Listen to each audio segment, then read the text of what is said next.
in living color. You can do what you want to do. Anything you want is up to you. You for me and me for you. You can be anything you want to be in living color. Let's take a trip, let's take a trip. Ride with a guy in my funky street. There goes another one of those don't money shows. Oh, Heavy D. Yeah. I forgot. No need to hold your remote control. Chill. This show's not slow. Oh boy, oh boy. Chain never trouble. The best of the luck. Yeah. That's how I feel believe. But some of the best things in life are free. So brothers, grab your girl. Tell her that you love her. Cause that's the way you're living when you're living like a fellow.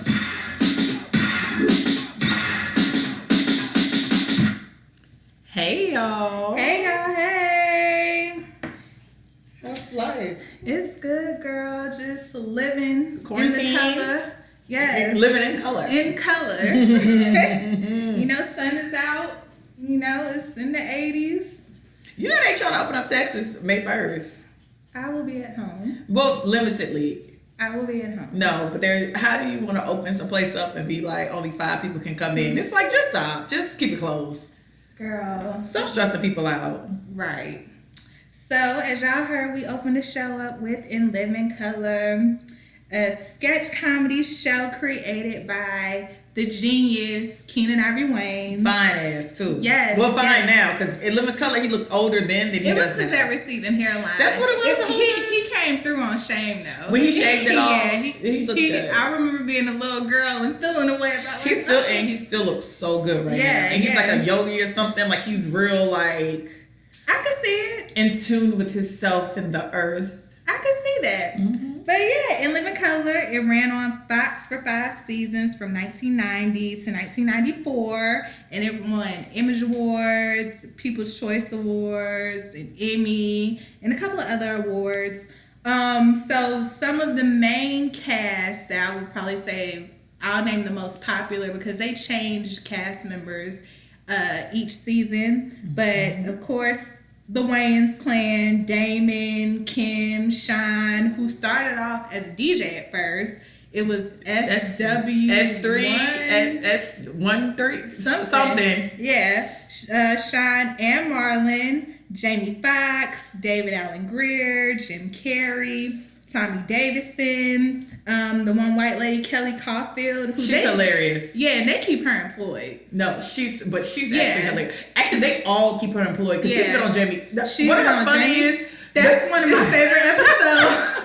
The Jamie Foxx episode where she like break her leg at the hotel. She slipped and sued them, and then they were when they took her to court, they were making fun of her like, "Cause you can't dance," and then she started dancing. I can't dance. They do keep her, like everyone keeps her. She was on My Wife and Kids. She's been on their movies because she was on that one dance flick or something like that. Kelly Caulfield, Takia Crystal Kima. I'm sorry, I don't know if I'm pronouncing her name correctly, but I know she played Raven Simone's mom on That's So Raven. Oh, yeah. Did you name the lady from Strictly Business? Anne Marie Johnson. I wrote they her kept name. her. They kept her employed too. Yeah, and she was just on that show from Ava DuVernay. Cherish the Day. Yeah, she played the mom. And Kim Coles was on the first season. But then I think she ended up leaving because she got the gig with Living Single. Right on Fox. I think I heard there was some other drama going on. What was other drama? That she felt like she was supposed to be like the leading lady or something like that, but it was Kim, of course, because that's his sister. And Kim was actually really good on that show. I'm sorry. She's really good on that show. I think she felt kind of slighted or something. Because allegedly, too, I don't know if she was messing with Keenen or trying to mess with Keenen. Well, I was still slighted if I was messing with something. But then it's his sister. But it's his sister. Yeah. And so then we also have to shout out the dancers who were choreographed by Rosie Perez. Rosie Perez is a legend. Let's always get this clear. Y'all like to sometimes act like Rosie Perez wasn't who she was because there are other Latina women who I guess surpassed her. But let's always be clear. No, Rosie Perez is the blueprint. Yeah, legend. She made Soul Train, she's the blueprint. Let's keep it. And one of y'all Latina faves, Rosie don't fuck with. And I side with Rosie. Well, the next person what was the dancers' names again? Fly Girls? Fly Girls, yeah. The most famous Fly Girl would be J to the L-O. Jennifer Lopez. She was on there for a couple of seasons. Miss Boom Cat. Lorianne Gibson. Yes. Josie Harris. Shout out to Josie because she was in a lot of Janet Jackson and Michael Jackson videos. Yep, she was in Remember the Time. She was in That's the Way Love Goes. Yeah, and You Want This. She was a Janet dancer during that Janet era. Yeah. And she actually is an actress as well. Yeah, she's an actress. She played a really good role in Mississippi Damned. I hated that movie. It's so depressing. Was so depressing. So depressing. Very depressing. So will blow your high. It was depressing. It's not a movie you watch in these times. Yeah. But she did an amazing job. She's been out here. And Carrie Ann Inaba. Carrie Ann Inaba. Shout out to her. She does Dancing with the Stars. She was she was a judge there for about I don't know how many seasons they had, but she was a judge probably up until the last 2 seasons. And then when old girl had to leave the show because her husband was being a creep, Les Moonves, the head of CBS. His wife was the Asian woman. I can't remember her name. The Asian woman who was on. She was the host for that one show, Big Brother as well. Yeah. So when she left, even though what she did was kind of shady, when she left because she kind of got pushed out, she basically was like, they need another Asian American. I want, Carrie Ann Inaba. So now Carrie Ann Inaba is on The Talk. Oh, okay.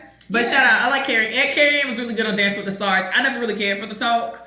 So I don't really watch that show, but she was really good on Dancing with the Stars. Shout out to Eve, she on there. Come on, Eve. We love a transition. Eve, right. Give her props. Love a transition. But yeah, so I would say that in Living Color, they were the urban answer to Saturday Night Live. Because I think Damon actually got hired on Saturday Night Live. He hated white people apparently, so he used to go in with shades on and say it's so white in here. Yeah. And their comedy was more so towards mainstream America, I would guess. Stuff that we as the minorities, we may not find as funny. But they kept a token black comedian, during those times, like Eddie Murphy and stuff. And apparently they tried with Damon and that didn't work out. And so So Keenen was just like, I'm going to make a comedy show for us. And I felt like it opened the doors for shows like Mad TV and because their stuff was a bit more raw. Yeah, true. And so Mad TV was terrible. I loved Mad TV. We're gonna have to shout out Mad TV another day. We're gonna have to dedicate an episode to them another day. But so some of the memorable sketches in Living Color, it would be Miss Bonita. You didn't hear that from me. Yes, she knew everybody's gossip and information in the hood, but you ain't get that from her. Men on film or men on because they can do whatever. film. Yeah. Hated it. I say hated it now. Girl, still to this day. Literally. That had Damon and David Allen Greer. That Men on Film skit would not fly. Oh yeah, definitely not. It wouldn't. But it was funny, and it's still funny to this day. It's so funny. Fire Marshal Bill was Jim Carrey. Let me tell you something. They had him as she was the babysitter, Ursula or something like that. Did she have funny hair or something? Yeah, and laugh like a horse. That probably wouldn't fly today. Jamie Foxx played Wanda. Yeah. Never gonna get it. Jamie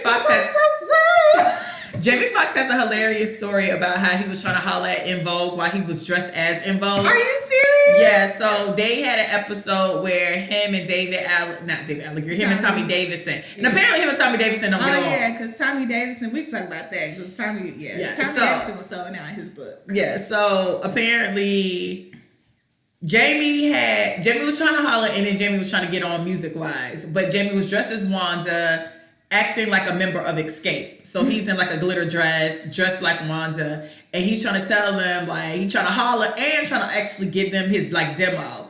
But now he running down the hallway trying to catch them because they're not paying him no mind. But now he running down the hallway like steaming Willie beaming, trying to get their trying to get their attention. And then he was just like, it was just so awkward. Yeah. He was like, because he felt like nobody was taking his music seriously because he was like the funny guy. And then his first album. My dad had his first album. His first album, Bad Springs, was a good song.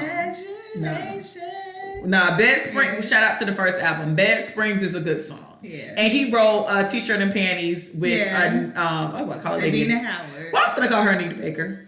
Don't do that to Anita Baker. Sorry. It was Adina Howard. But and you know Anita will cuss you out. Anita cusses people out. And blocks on social media. Yeah. So, some other characters you had, Damon, he was the... Bozo, homie don't play that. Bozo the clown. Homie the clown. Homie the clown. Yeah, he was also the prisoner who, like, studied the dictionary. Who y'all compare to T.I.? Yeah. One of my favorite duos on the show would be Kim Wayans and David Allen Greer because they played the singing Reese duo. and Cleefus and Reese. Yeah, Cleefus and Reese or Reese? Cleefus and Reese. I think, yeah. Girl, that Christmas, every Christmas, I find a way. I find a way to post them singing their Christmas songs. Yeah, they also had the couple where they had been together for a long time. They were trying to kill each other. But then at the end, they would always be like, but we still together. I knew a toxic ass couple. And I would stay quoting that to them because it was just like, y'all could break up. And they also had, was it Magic when he played the mama and she was Magic and he was trying to get her on as like a singer or something? No, I don't remember that one. Or was it Takia that played his daughter? I don't remember that one. Oh yeah. And I liked when Damon played the homeless man. Yeah. With the pickle. And my favorite thing about In Living Color is when they went in on celebrities, and I know that's bad because like Oprah and Whitney have like went out against In Living Color, especially like Whitney because shout out to Kim Wayans. Kim Wayans really is talented. Bobby. She did Bobby. She did na. She had Crystal Waters very offended by that. Crystal Waters was pissed. I eat shrimp. I eat steak. I don't know what to say. Yabba dabba doo. Where are you? Where are you? Crystal Waters was hot. But then Crystal Waters was hot. But it's an interview with Whitney. Kim Wayans did Rhythmless Nation. She basically was taking a dagger at Whitney and Janet. So she was dressed as Whitney, but doing a terrible Janet choreography. And then she wasn't singing well either. So essentially she's like, Janet can't sing and you can't dance. And Whitney was on a talk show and Whitney basically called Kim Wayans ugly. She was like, she don't even look like me. She wished she could look like me. And then she had Oprah crying. Definitely had Oprah. Well, because they made Oprah fatter by the second. Because she had her eat donuts and stuff. On set. It was just... And the funny part about the Wayans show, people was aiming at the people acting out, but every time they went, like when Whitney was mad at Kim Wayans, she was like, Keenan's my friend. And it's just like, Keenen is the head of the show. Keenen is approving these niggas going in on you. Please stop acting like Kim's the problem. Keenen is the problem. Not her pretending to be you. Keenen approving this bullshit and y'all friends. Yes. Hilarious. Yabba dabba doo. They couldn't stand her. Yeah, and they had the skit where they were Jamaicans and everybody. It was like you don't work enough jobs, but they had like 3 jobs each. It was, and they did Poetic Justice. No, that was what's the name who did Poetic Justice? Kim Cole. I think it might have been Kim Cole's, where they was basically poking fun at the fact that Janet was just so like fake deep, like. Justice was essentially fake deep on that movie. So they had her reading poems in like the hair salon. I don't know, they made a mockery of that whole damn movie and I yelled. And I'm a huge Janet fan. That shit was funny. Keenen doing Mike Tyson. They were just terrible. And the thing about A Living Color too, it's like you really have to like realize that they really jump started some mega star careers. Yeah. Like you have to think about Jamie Foxx and Jim Carrey. And everybody for the most part on that show has literally kept, actually, this might be a little presumptuous, everybody who has been on that show has kept jobs. Mm-hmm. Like, and hell, even if it's them still employing them. If they even employ it, the one thing about the Wayans employ everybody together. Like, they always take time and make sure to employ anybody who came with them. They keep the same team. Like, Brittany Daniels has been employed with them a lot. Brittany Daniels also dated Keenen for a while. Yeah, the one guy who's like, I think he's their cousin or something like that, or grew up with them. But he was in White Chicks as Terry Cruz's assistant. Oh, Terry Crews is another one. Like they have a really good track record. Omar Epps. Yeah, they have a really good track record of keeping really good relationships. Yeah. So I will always be a fan of the Wayans, and even now, if you look at any of their current and old shows, they keep their family employed because it's 10 Wayans. I think only 5 of them, Keenen, Damon, Sean, Marlon, and Kim, are actually behind and in front of the scenes. Y'all need to give Kim her respect, like for real. Kim's top tier. Yeah. Kim's top tier. Kim's funny. And Kim, so it's 5 of them that's in front of the screen and behind the screen. Then they have 5 other siblings that stay behind the screen. Then they have nieces and nephews that also, some of them try to be on screen, but even if that doesn't work out, because Damon Jr., I think, has been the most successful second generation. And Damien, he's been in stuff. He's more urban. Yeah. But even if you like look at the credits, you'll see Damon, you'll see Craig, you'll see, and even my favorite episode of My Wife and My Kids is written by Kim Wayans, and it's one of my favorite episodes. It's the one with Vivica Fox visit as Damon's sister, and Kim Wayans is was a writer on that. Yeah. So like you really have to like, actually, in Keenen and Vivica Fox are my 2 favorite episodes of My Wife and My Kids. Yeah. Because that episode when Keenen come with that young girl. And she comes down in that shirt. And it's the way Tisha come down. You coming with a bonnet on, with her mask on. Just looking raggedy like Tisha. But yeah, so like if you ever look at anything that has to do with the Wayans, even as recent as the Marlon show, Marlon had Kim on his show as a psychiatrist, or a therapist. So, and y'all, I've only been watching this season of Boomerang because they told me that Kim Wayans is going to be on there, and she has not been on there yet. Listen, and that's what it does. And like, if I hear Wayans, because shout out to The Last OG. The Last OG made Keenen Ivory Wayans their showrunner.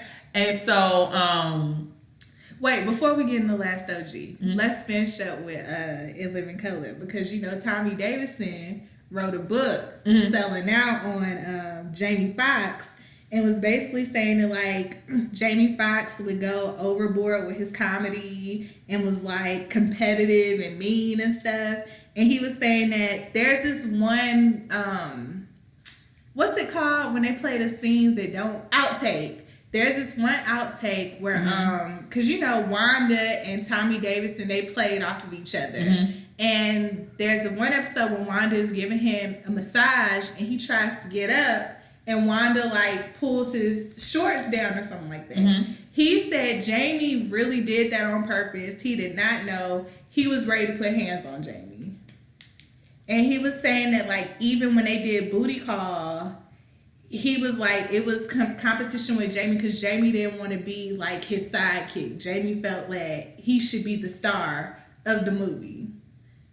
So, but then also Tommy Davidson was saying... Well, Tommy Davidson plays a straight character. Yeah. So, not straight lace character. So, it only makes sense for Jamie Foxx to be funny. Maybe he just didn't like Jamie Foxx was getting a shine. Because if you play a straight lace character... It's no fun if the other person is not bringing it. When you play a straight lace of a character that Tommy plays, you actually need somebody that outrageous to kind of make the movie even. And looking back, I remember that episode when he was giving him a massage and he sat down. It was it was funny to us. I'm pretty sure he was offended. It didn't seem like too much on screen. And Jamie Foxx seemed like too much on screen on Booty Call. Because truth be told, if he wasn't too much on screen, Booty Call, between him and Vivica Fox, it would not... Vivica Fox and him made Booty Call what it was. Yeah. Yeah. It would have been boring with Tommy Davidson. He was boring on Booty Call. Yeah, so it's like... Not in a bad way. He was funny. Yeah, because Tommy Davidson is funny. But it's like... Because then he also was talking about Martin, and when he did Martin's show, he felt like he had to prove himself because he felt like Martin... Something like he didn't feel like Martin thought he was as funny. And I guess when he... It sounded like he got a lot of issues with himself and being adopted by them white people and being called a nigger and they was Jewish.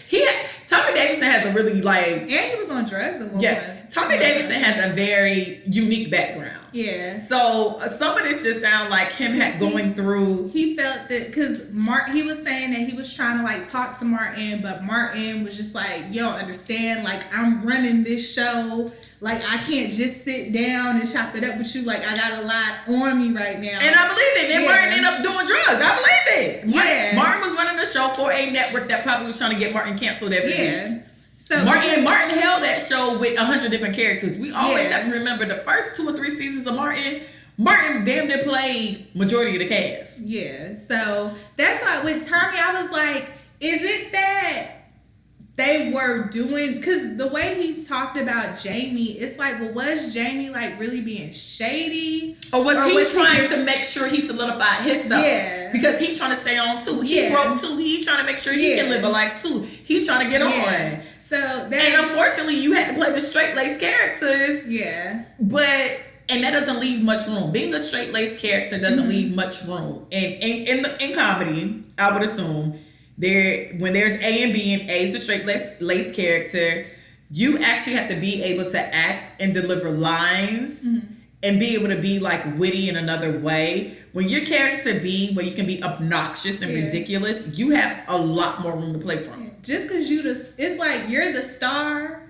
but that second string person becomes the star. And that happens, but that happens a lot. Like Moesha. That happened to Moesha. And Moesha. Kim and Countess Vaughn and Brandy. That happens on Girlfriends with Joan and Tony. That happened. Shit, I was about to name another one. Oh, you know, by Sex and the City. That happened with Sex and the City with Carrie and Samantha.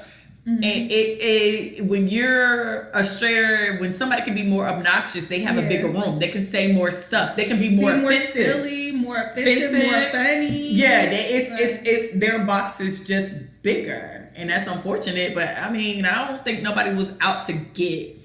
I just don't get that vibe from the culture of In Living Color. Yeah. I think people just wanted you to be the most funny, if that makes sense. Sometimes people are just better roasters than, And Jamie is. Yeah. Like, you may think it's mean because you're the target, but sometimes, people are just better at that type of thing. And I think I'm about to come David Allegretti. I think Tommy Davis's comedy is not white people approve. I don't want to say it like that, but I do think it is because his background, his comedy, most people's comedy come from their background. So his comedy isn't necessarily urban comedy. But I will say, even though he was raised by a white family, he said his mom did move them to DC so he could be around his culture. But still, he did Shaboing Yoing. Like, who was that? Boing, Sammy Davis. Yeah, Sammy Davidson Jr. Sammy Davidson Jr. Yeah. Sammy, Shaboing. You know Shaboing Boing. Like, Don't make us Google. You know Shaboing. Don't make us Google. No, so I just kind of think his comedy is based on his upbringing. Most people's comedy is based on their upbringing. Everybody say your comedy come from your pain. That's everybody. Keenen said that. They was like, being a comedian is a dark place. That's why people be shocked when comedians commit suicide. When people be like, comedians be depressed. They just be cracking jokes about the stuff. So I think his comedy was good, and I think Tommy Davidson's very funny. But I also think he might have felt inadequate in a room full of people who felt maybe blacker than him in a sense. And just were outshining him. Yeah, because the way, and they definitely outshined him because of the network they were on, he probably would have killed on Saturday Night Live and wouldn't have had no problems like that. Yeah. I mean, that's just me though, because just based on everything he said about his childhood, I always feel like he came in the room feeling inadequate. Not inadequate. I can see that. But feeling inadequate. Because Tommy Davidson's hilarious. But then I do realize they give Tommy Davidson a lot of the straight-laced characters. Like, he's funny, but he has to be straight-laced about being funny. He wasn't straight-laced on Joanna Man. He wasn't on Joanna, he wasn't on Joanna Man and Bernie Mac's show.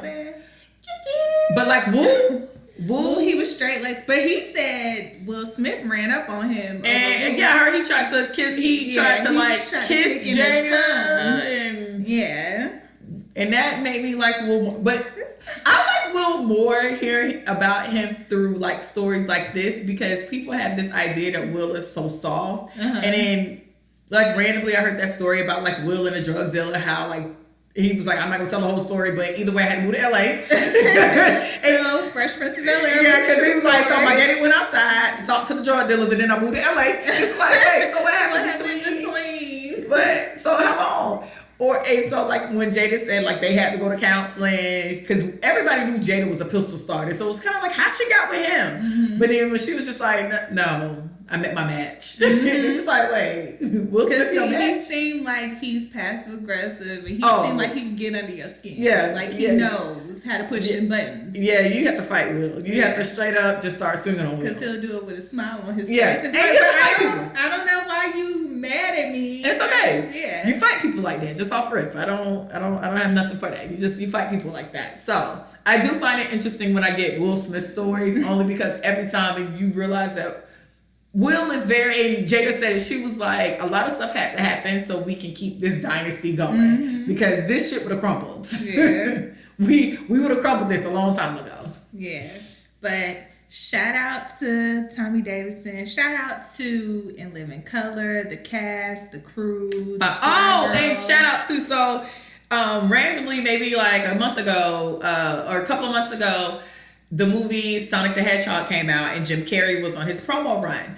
So he was talking about In Living Color, of course, and he said In Living Color is the reason why the Super Bowl halftime show became what it was. So apparently back in the day, before 1993, because 1993 is when Michael Jackson did it.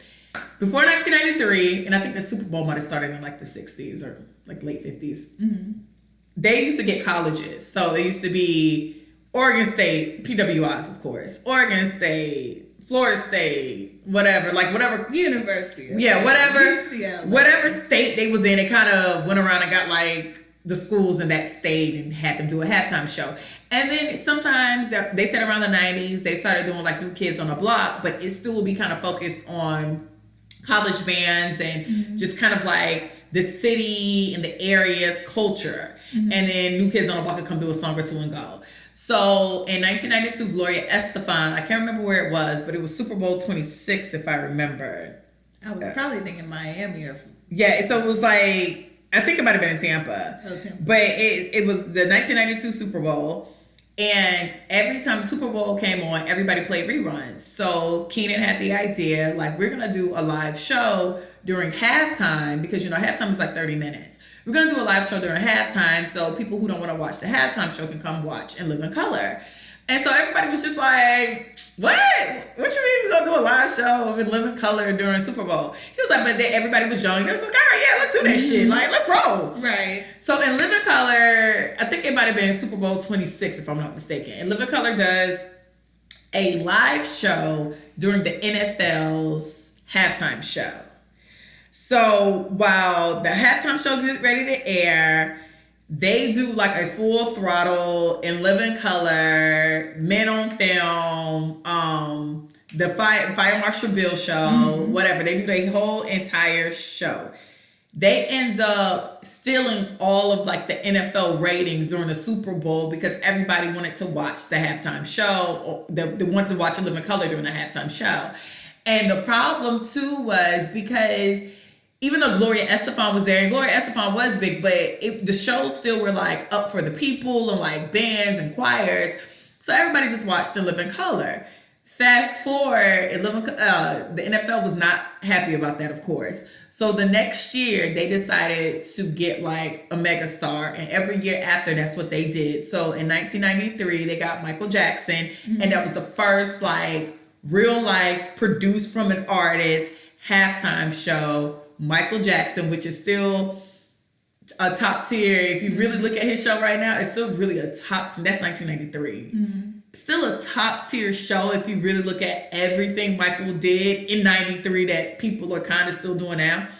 So he was the first person to be like a major star on the Super Bowl halftime show, and all because of In Living Color. Because Thank you, Keenen. Yeah, In Living Color took all their ratings, and it was just like, I think the fuck not. This would never happen again. Right. And so then they put more budget, and they got rid of like the college. Because like when I looked at the list, like it was like the University of Florida, Florida State. It was like regular colleges, which I guess is nice. It's nice for the schools, but and I mean, essentially they still do that now, but the schools don't get to like wear their stuff. Like they'll still go get like college bands and have college bands out there sometimes, but it's not what it is now. Yeah. But either way, so shout out to Keenen and them because they literally changed the trajectory of Super Bowl halftime shows and made them the spectacles. Because if you started 93 with Michael Jackson, bitch, you know what you're trying to do. Well, y'all better give Keenen his props. Give him a legend. His flowers. And he's fine. And shout out to him because when him and his wife got divorced, apparently she wouldn't let him into the neighborhood because they had a guard at the gate.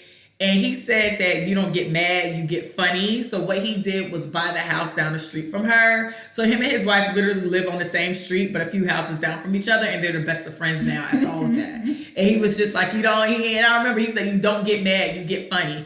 And so he basically pulled up the for sale sign and waved to her because that's how close they live to each other now. He's like, oh, you won't let me in the gate? I live down the street now. Now I have access to the neighborhood.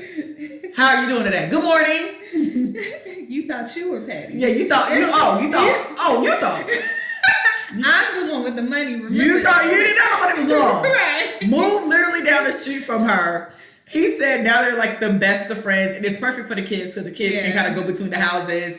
But he definitely was like, I was trying to get my kids. She just wouldn't let me. They wouldn't let me in the gate, and I'm like, I'm Keenen. Right. I pay for her house. He was like, they were like, no. So yeah, he definitely bought the house down the street, pulled up his for sale sign and waved to her and was like, we're neighbors now. Right. When would I see at the homeowners? Bet the neighbors know my name. When will we be at the homeowners meeting? Because we're going to be there together. Right. Want to sit next to each other or no? Right. Are you going to bring the donuts? So what are your issues this week? What are we discussing? What are we discussing? What don't you like about the neighbors? Right. Since we're neighbors now. Right. So shout out to Keenen. Hilarious. Yeah. And that whole family. I really enjoy their family a lot. And now you can see their work on The Last OG because Keenen is the showrunner. He is the showrunner. And Craig is on. He's getting his writing credits also. He is. Yeah, I saw that last episode last week because I missed the first 2 weeks. That last episode, Craig's name was definitely on it. And that's what I'm talking about. They stay keeping their family on. So The Last OG, Keenen Wayans is the showrunner. And I forgot up until, I think it might have been the third, I watched all 3 episodes. So Tracy Morgan character now is like a tour guide for New York, but he's giving like a ghetto tour of New York of how it used to be before gentrification and all that good stuff. Or I think they're in Brooklyn or Best Side. Where they at? I can't remember. Like it's either like Best Side or Brooklyn. So is Best Side the same thing as Brooklyn? Are they? I think they're synonymous. Okay, well, there we are. So he's a tour guide, and on episode 2 of this season, they had it's called Started from the Bottom, and they had Mezzo Mike, and Mezzo Mike was the stick-up kid with the golden voice. So the intro to the show was this guy robbing people, but singing to them. So he was just like, hey, how you doing? Take off your jacket. I need your coat. Don't call the police. It's over. Get on your knees. And so like he go through the neighborhood like robbing people, but singing. And in my head, I was like, that's some shit the Wayans would do. So then the next week. Behold. And I totally forgot. So then the next week is episode 3 called Ballin'. Marla Gibbs is on there, and her name's Mama Jarvis, and they call her 227. And shout out to 227. Shout out to 227. It's because she raised all the kids, and It is Brooklyn. She raised all the kids in Brooklyn because Biggie is one of the kids she's like raising. And she gave Biggie the black ugliest ever. However, okay, coochie down to the side. Yeah, like she's sitting on the bench and like giving him rhymes to songs later he's gonna use in the 90s apparently. And so apparently she raises everybody in the neighborhood. So even though if everybody's beefing, they never like disrespect her. So they have like this gunfight going, like a whole gunfight, like bullets, everybody shooting everybody. She walking with her groceries and her Uggs, and it's like, no, that's Miss Jarvis. Miss Jarvis coming. And everybody put their guns away, and all of a sudden, like, hey, Miss Jarvis, how you doing? The door. Yeah, walk her to the door, holding her groceries, making sure she get in the house okay. Asking, she gonna be at church. They gonna be at church on Sunday, right? And then she turned around, like, when you see Mr. Miller, make sure Mr. Miller get through with no problem. It's like, no problem, Miss Jarvis. And a scene like that reminds me of the Wayans because it just reminds me of their like parodies. So then it dawned on me then that Keenen was the showrunner, and I'm like, the Keenen effect is in full effect at this point because both they're in 3 episodes, but the last 2 episodes I definitely seen like his direction and his creativity, which I genuinely like because the singing stick up kid and the Miss Jarvis thing is hilarious. Yeah, and you know. And I like The Last OG. Yeah. It comes on TBS. I can't remember what day. Tuesdays, 9 o'clock Central Time. Honestly, I just always watch it on my DVR. So okay. It had Tiffany Haddish in it and Tracy Morgan. And I love seeing Tracy Morgan ever since his accident and him having to learn how to walk again and everything that happened. To just see Tracy Morgan. It's a blessing. He's alive. Yeah. So, and to see him, and he still has, especially because once he talked about it, he really went through a dark phase. So for him to be able to pull himself out and still provide, and especially he had a young child too. Yeah. So and he had the videos, and he said he used to just watch the videos of the aftermath all the time.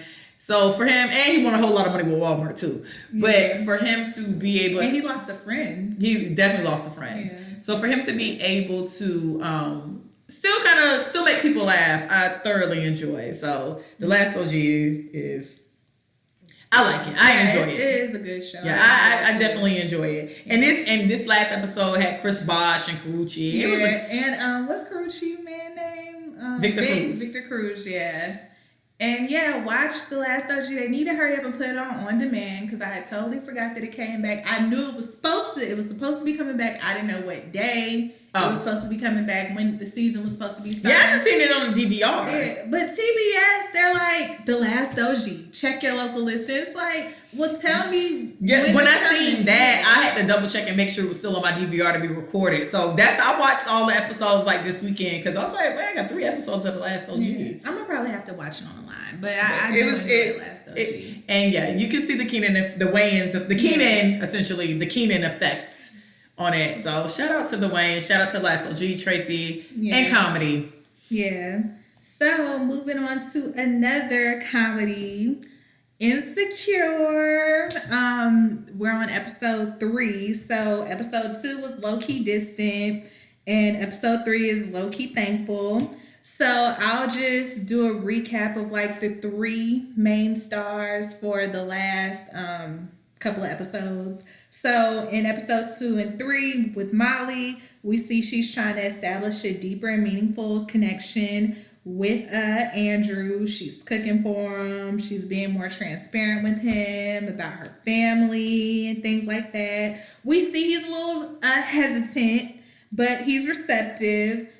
She's second guessing herself and asking advice from her friends, which Issa's being like, girl, stop tripping. You're gonna run him away. In episode 3, which is their Thanksgiving episode, we see her just kind of questioning whether she should bring him home for Thanksgiving. And again, Issa tells her she's doing too much, versus when she talks to her mom about it, her mom tells her, you should have brought him. If you like him, that's who you dating. Like, you should have brought him. You should ask him if he wanted to come. And we also see that she's still holding a grudge towards her father for cheating on her mom years ago, even though her mom is forgiving him. But by the end of the episode, we see her warming up to him, bringing him a slice of pie. And, just from these episodes also, we see that she's been holding details about her relationship with Andrew from Issa, and that there's a disconnect between them two. And we also see that she's not feeling Condola. Hate him. With Issa, we see in episode 2 that she's still working and vibing with Condola, and they actually kind of bond over Lawrence to kind of break that tension. But with her bonding over Lawrence with Condola, that also kind of inadvertently causes her to bond with Lawrence. When he comes to, just be like, stop talking about me with Condola.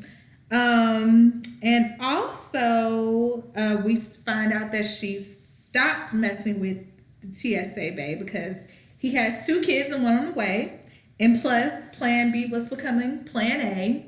Even though we did get that very graphic scene of the condom falling on the mirror. And by episode 3, she's still bumping heads with Molly. She's kind of being passive aggressive to Molly with certain things, especially with Molly and dealing with her relationship. And she has an awkward moment running into Lawrence and Condola while they're out on a date. And we also later, while she's celebrating Thanksgiving with her brother at a Mexican restaurant, because their mom's boyfriend tripped on some gravy and had to go to the hospital, she and Ahmad, they have this deep conversation where Issa reveals that she feels that Condola is reaping the benefits from, what she put into Lawrence.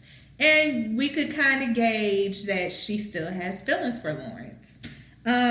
With Lawrence, he's uncomfortable with Condola and Issa discussing him, and he expresses that to Issa. Episode 3, we see he's preparing for an interview that later gets canceled because he finds out that one of the investors of his company has dropped out.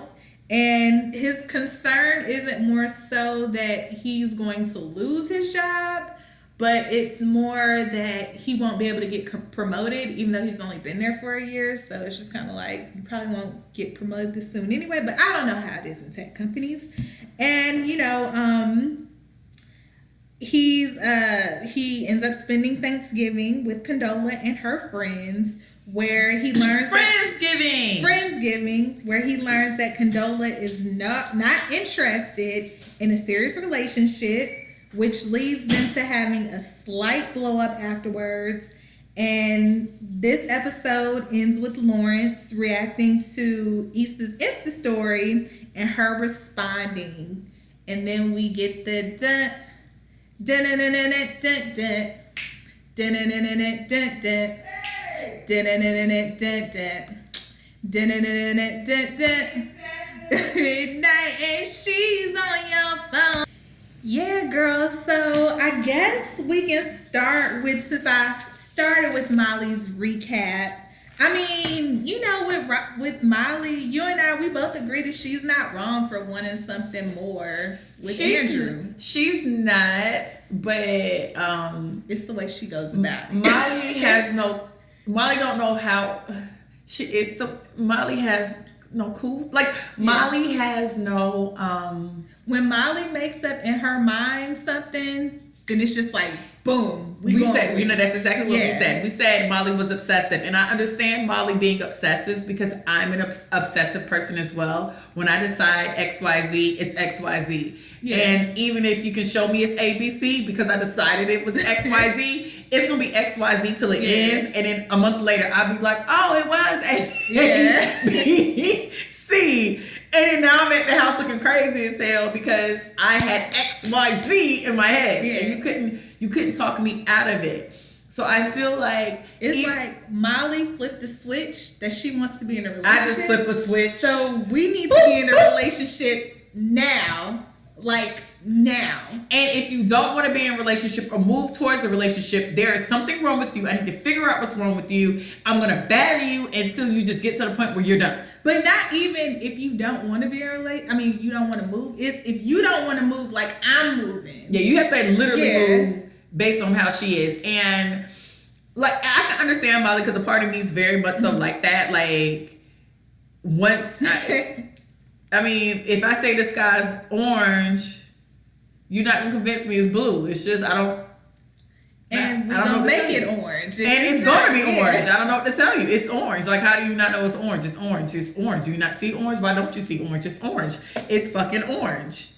And then next thing you know, you being obsessive about something that you didn't have to be obsessive about. And I feel like Molly does that a lot in her relationships, where she just won't take a deep breath and sit down, grow organically. Let it build. And then she becomes so needy that sometimes people like Zendaya on season 1 gave her what she needed. And he was just like, I was just trying to throw you a bone. But then she's like, do I look desperate? But it's like, you do look desperate because you're trying to rush everything too. Because it's like, okay, so you don't want to go there? Why don't you want to go there? I mean, I don't understand. But I thought we were good. We're good. We're sleeping together. Yeah. Wow, you just had a good time yesterday. I made food. Why don't you want to go there? So is there a problem why you don't want to go there? We're dating, so are we not? So we're not dating? So what are we doing? This is not towards marriage? Right. She has that type of personality for me with everyone she dates. She's not good at casual sex, and she's not good at talking. Yeah. And that's fine. A lot of people aren't good at talking.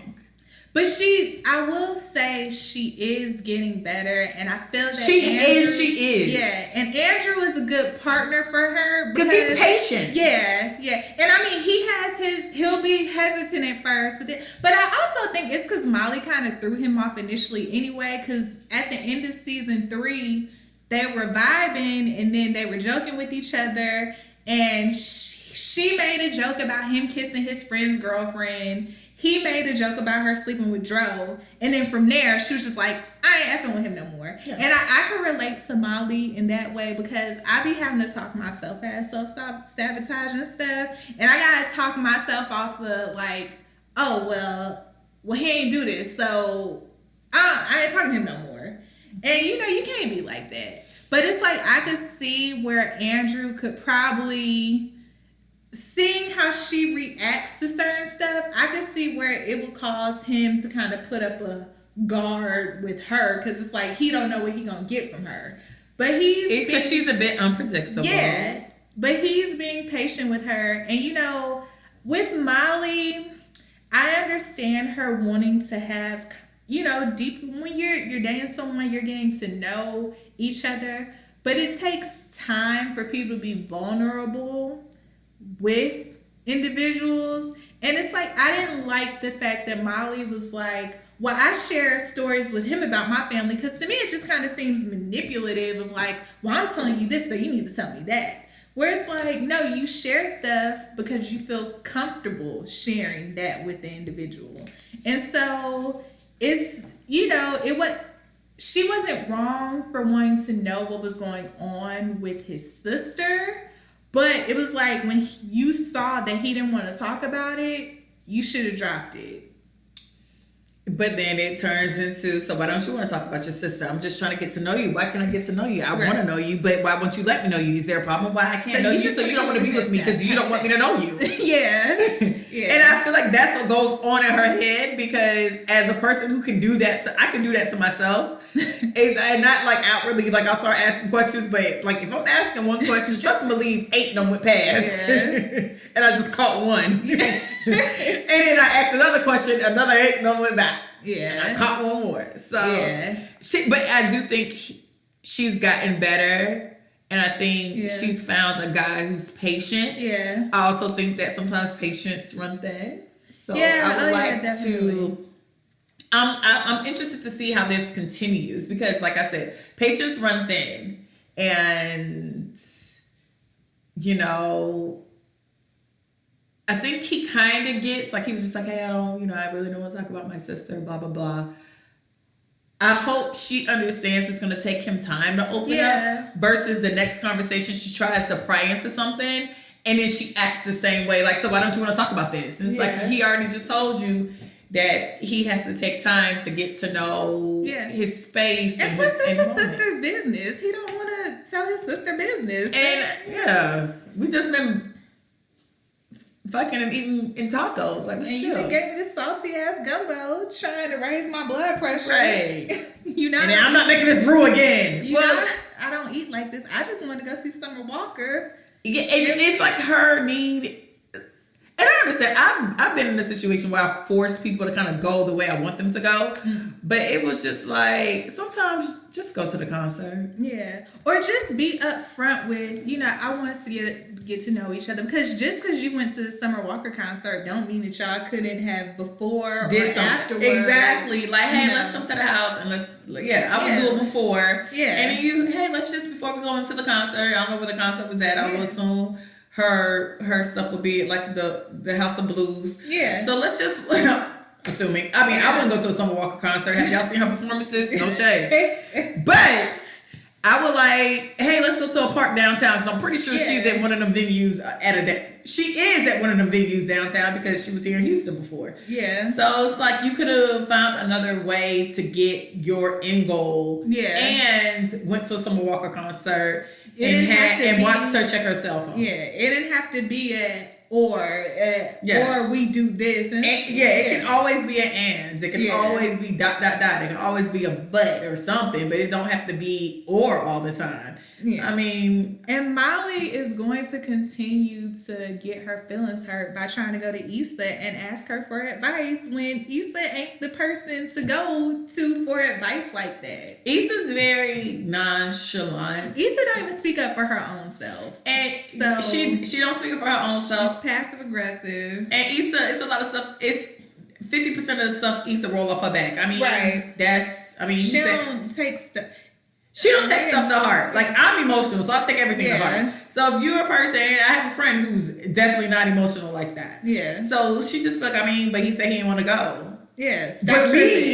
But me, it's like, but why did he want to go? He didn't want to go. I don't understand why would he want to go? It doesn't make sense. I was paying for it, or I was going to take him. What? Like, when it's like you could have that conversation where it's like, well, he may not want to go, but maybe you should understand why he doesn't want to go. But Issa not gonna give you that advice, because Issa just gonna be like, well, he didn't want to go, and that's what he's tripping. You tripping. And I get her. Why are you badgering him? Yeah, because I have a friend just like that. Just be like, but he said he didn't want to go. And it's like, but why did he want to go? Because he said he didn't want to. What does that mean? Right. Like, I need to know the why, if, and, buts. I need the definition. You know what I mean? So, certain people don't. And bless those people. I wish I was one of those people. Right. But, you can't go to advice. You can't go. Me and Chrissy had a conversation about friends. It's the reason why you should, if your best friend is your one and done, you're a very lucky person, meaning that person can give you the advice. All of your needs. Yeah, can give you the advice you need, can give you the advice that you want, can hold your hand, can go blow up a building. Yeah. I tend to think that you should have multiple friends, and it doesn't have to be, I don't like the same clique though. I'm a very person who, I like multiple friends, and we all not necessarily the same clique of people, because I think certain friends feed certain things. And I tend to go to people who think like me or think kind of like me, and then I go to the opposite of me, because I know sometimes I go to the people who think like me when I need my wounds licked. Like, what was I being wrong? And they'll go lick my wounds and be like, no, you weren't, because I would have did the same thing. And then you'll go to like the next friend and they'll be like, bitch, you're crazy ass. And so you do need I think you need a multitude of friends. And they don't have to be, I don't believe in one big clique of 100 people. I don't believe in that. I believe in like friends around, like, pepper, like you spread it around. And with my friends, I know who I can go to for the reaction I'm looking for. But like with all of my friends, because I need a bit of truth. Yeah, it's a way to tell me you agree, but then be like, but you could have. All of my friends give me that, because they know I'm pretty rational. Even when I'm being emotional, I'm rational for the most part. So they'll tell me what I need to hear, but I go to whomever for how I want to hear it. How you want the delivery. Yeah, how I want the delivery. Because I know with my best friend, she's rational. And so when she give me the truth, she just gonna give me the truth like, it's here. This is the truth. Where it's just like, but you could have softened that up a little bit. And it's not even that she said me, she just said nonchalant. Yeah, it's like nonchalant. We have the same friend. Yeah, so it's she's I mean, if you don't want to be with you, I mean, that's just that. Yeah, so you want to get some tacos? Yeah. But I will also go to that same friend if I am second guessing myself, and she will reinforce it like, no, you feel this way for a certain reason, so just go with it. Whereas I know I may go to another friend who may be like, well, no, Christy, like, just be understanding. You're just being a little bit too rational. And I'm just like, is that me? I feel like that sounds like me. You're my friend because you know how to tailor your message towards me too. But you know I be ready to like Christy this is a funny thing about me and Christy, right? So if you meet the two of us, you would definitely think I'm probably harder on like men because of how I act and like the way I talk, right? I realized that people like Christy, and this is definitely not a bad thing, and it's a woman named Yosi. Hey, shout out to Yosi. Hi, Yosi. Girl. They cut people off in a way that I don't think I've ever cut people off in my life. I just don't have time for the BS. But as I'm getting older, you have to be a little. Yeah. You have 30 minutes for it. Yeah. So in 30 minutes, you need to see how it's gonna pan out. You well, just hear them out. Yeah, and you do. You do have to have a bit. You have to have 30 minutes for it. Yeah. Not none. Yeah. Now me, I'm coming off having like 5 hours for it, so I'm trying to will myself into like 2. But you're also the friend like, well, if he don't want to talk, we gonna go and make that nigga talk. And it's like, well, we don't. I am definitely a friend who, if all fails, if you need to know something, we don't. I don't offer my old tricks often. It's like, no, you don't. And to me, the only person, it's probably like 2 people I offer like that. Chrissy is one because I know Chrissy would never. Like she's not my type of breed. Like, oh, so do we need to go to his house? That's me. And I know Chrissy's not like that. So I'm like, well, if you want to, we can. Just FYI. Okay. And then it's another friend. I will always ride with her because she honestly will ride with me to the end of time. So it's 2 people I will literally go that far with. And Chrissy's one. Only because I know Chrissy be like, no, I mean, it's okay. Are you sure? I know if I need someone to ride at me is that. I have a friend that like, if I want to call, and because I'm not really vulnerable with a lot of people, and I really don't cry like that with a lot of people, but I know I have my one friend that if I want to just call and cry, she gonna listen to me, she gonna encourage me, she gonna give me some advice. Yeah, and she gonna be like, Christy, I was listening to a sermon. Listen to the sermon, it might help you. Wow. I'm gonna start telling you should listen to a sermon. I'm sorry. You know what? I'm gonna switch up on these hoes. These hoes are using me for the wrong thing. I'm gonna start getting these niggas. Watch, y'all. The next time somebody call me, I'm be like, you know what? So I was listening to this sermon. Hold on. It was Ezekiel. Right. No, I have 27:4. And then I have another friend who is married. And even like in college, she was almost the more mature when it came to dealing with her emotions and being able to express emotional maturity is such a gift. So considering that, you know, at this point in my life, I don't want to just date just to date. You know, I go to her for advice because, you know, she's a wife. And because also she know me. Like, we went to college together. So college are those very formative years where you go through shit. And she was there. And so I also, if I got to be like, yo, am I tripping? She'll tell me like, well, I mean, Christy, I get your point. But let's express it this way. So, you know, and you have to have those friends. And so with Molly, I don't understand that if she wants to be in a committed relationship, go to Tiffany. Tiffany seems to be in a healthy relationship. Kind of fake though. I wouldn't go to Tiffany either. Or her mom gave her a good advice. Honestly, and I will tell y'all, if I need real advice and I still want somebody to come hold me and lick my wounds, I go to my mama. My mama don't play. My mama tells the truth, Ruth, and my mama still would like, she my mama, so she's still gonna like cater to my feelings, especially and my mom's a Taurus and we act a lot alike, but when it comes to like, even when I was younger, when it came to boys, like even in high school and stuff like that, she always had like a very nurturing, and my mom's not that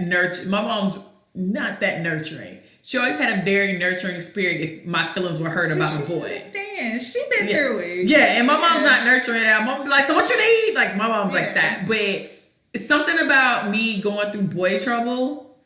She'll give me the advice that I literally need, but she'll still find a way to be like, okay. My mom be throwing me off with her advice. No, I remember like when I was in high school, I worked at Winn-Dixie. I was so depressed about this guy. Like, I was so sad. I was in high school. My mom came up to the Winn-Dixie and she was just, I just felt something was wrong with you. Because the Winn-Dixie I worked at wasn't even where I lived at.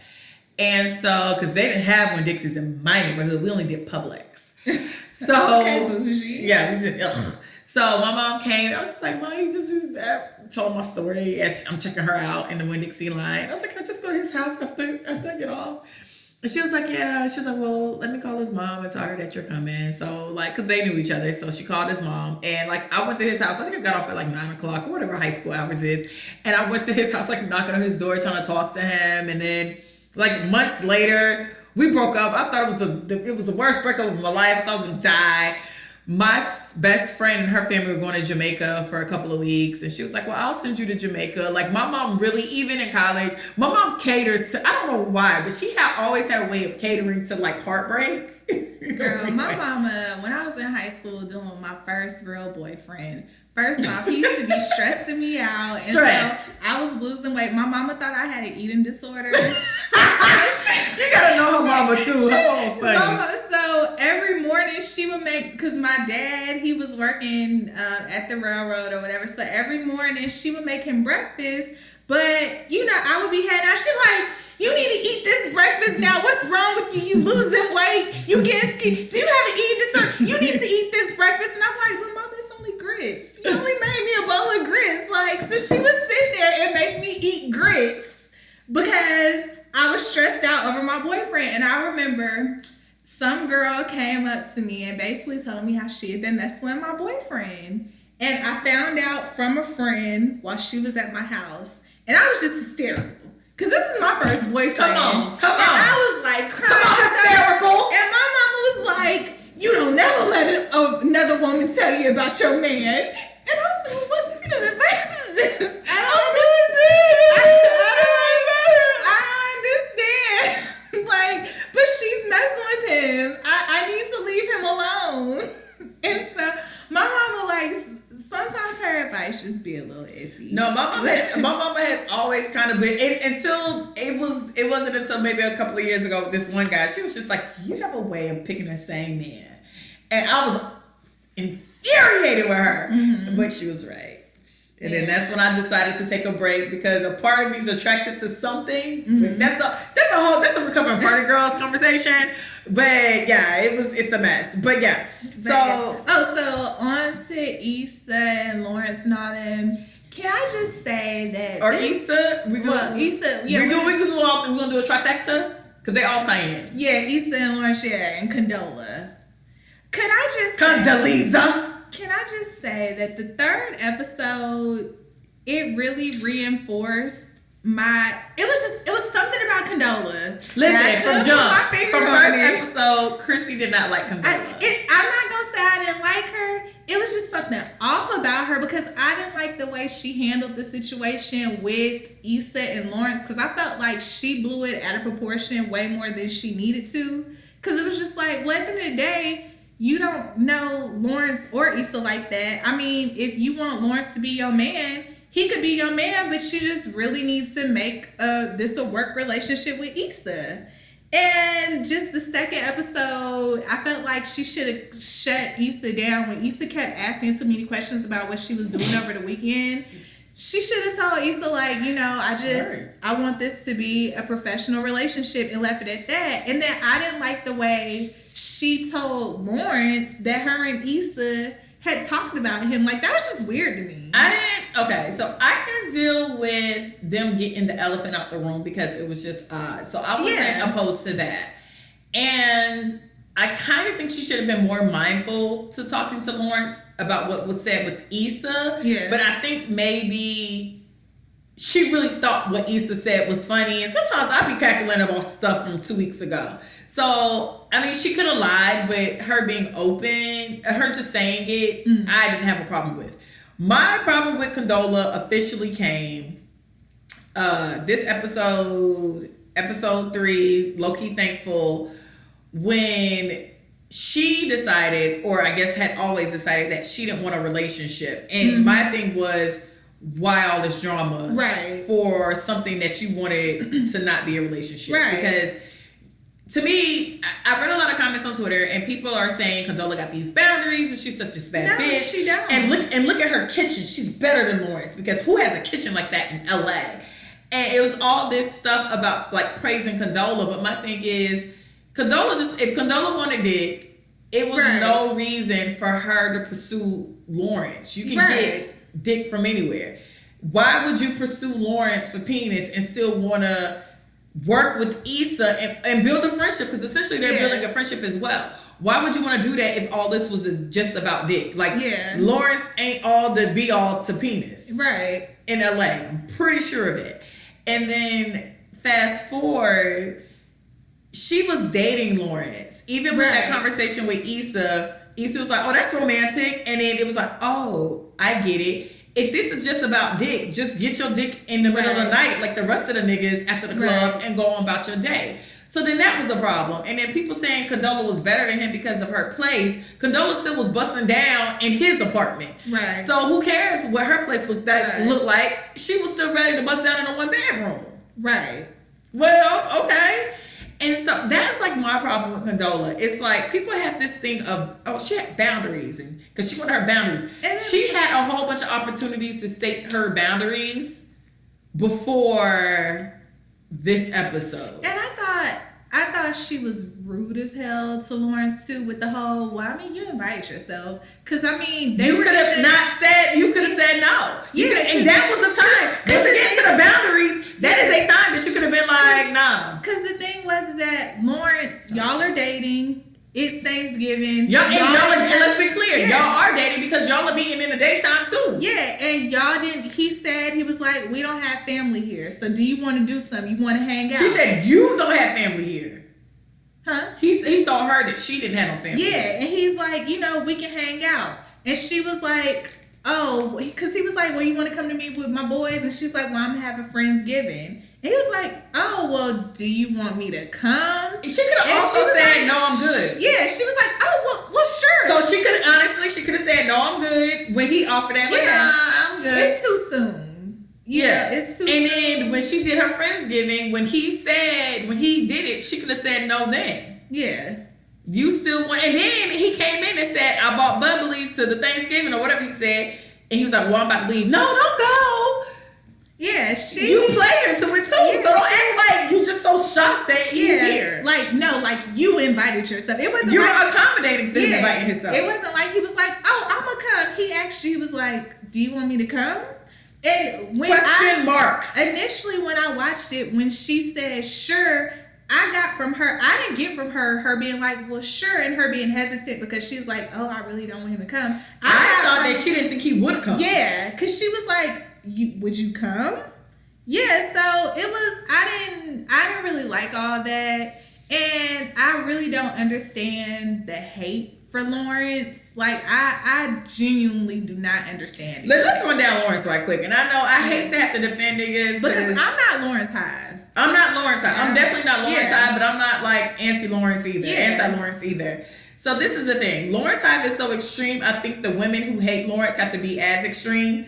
I'm just in the middle. Like, I think I see both him for where he was wrong, and I see Issa for where she was wrong and why their relationship ended. And they both played a part. Let's just start off this bum thing.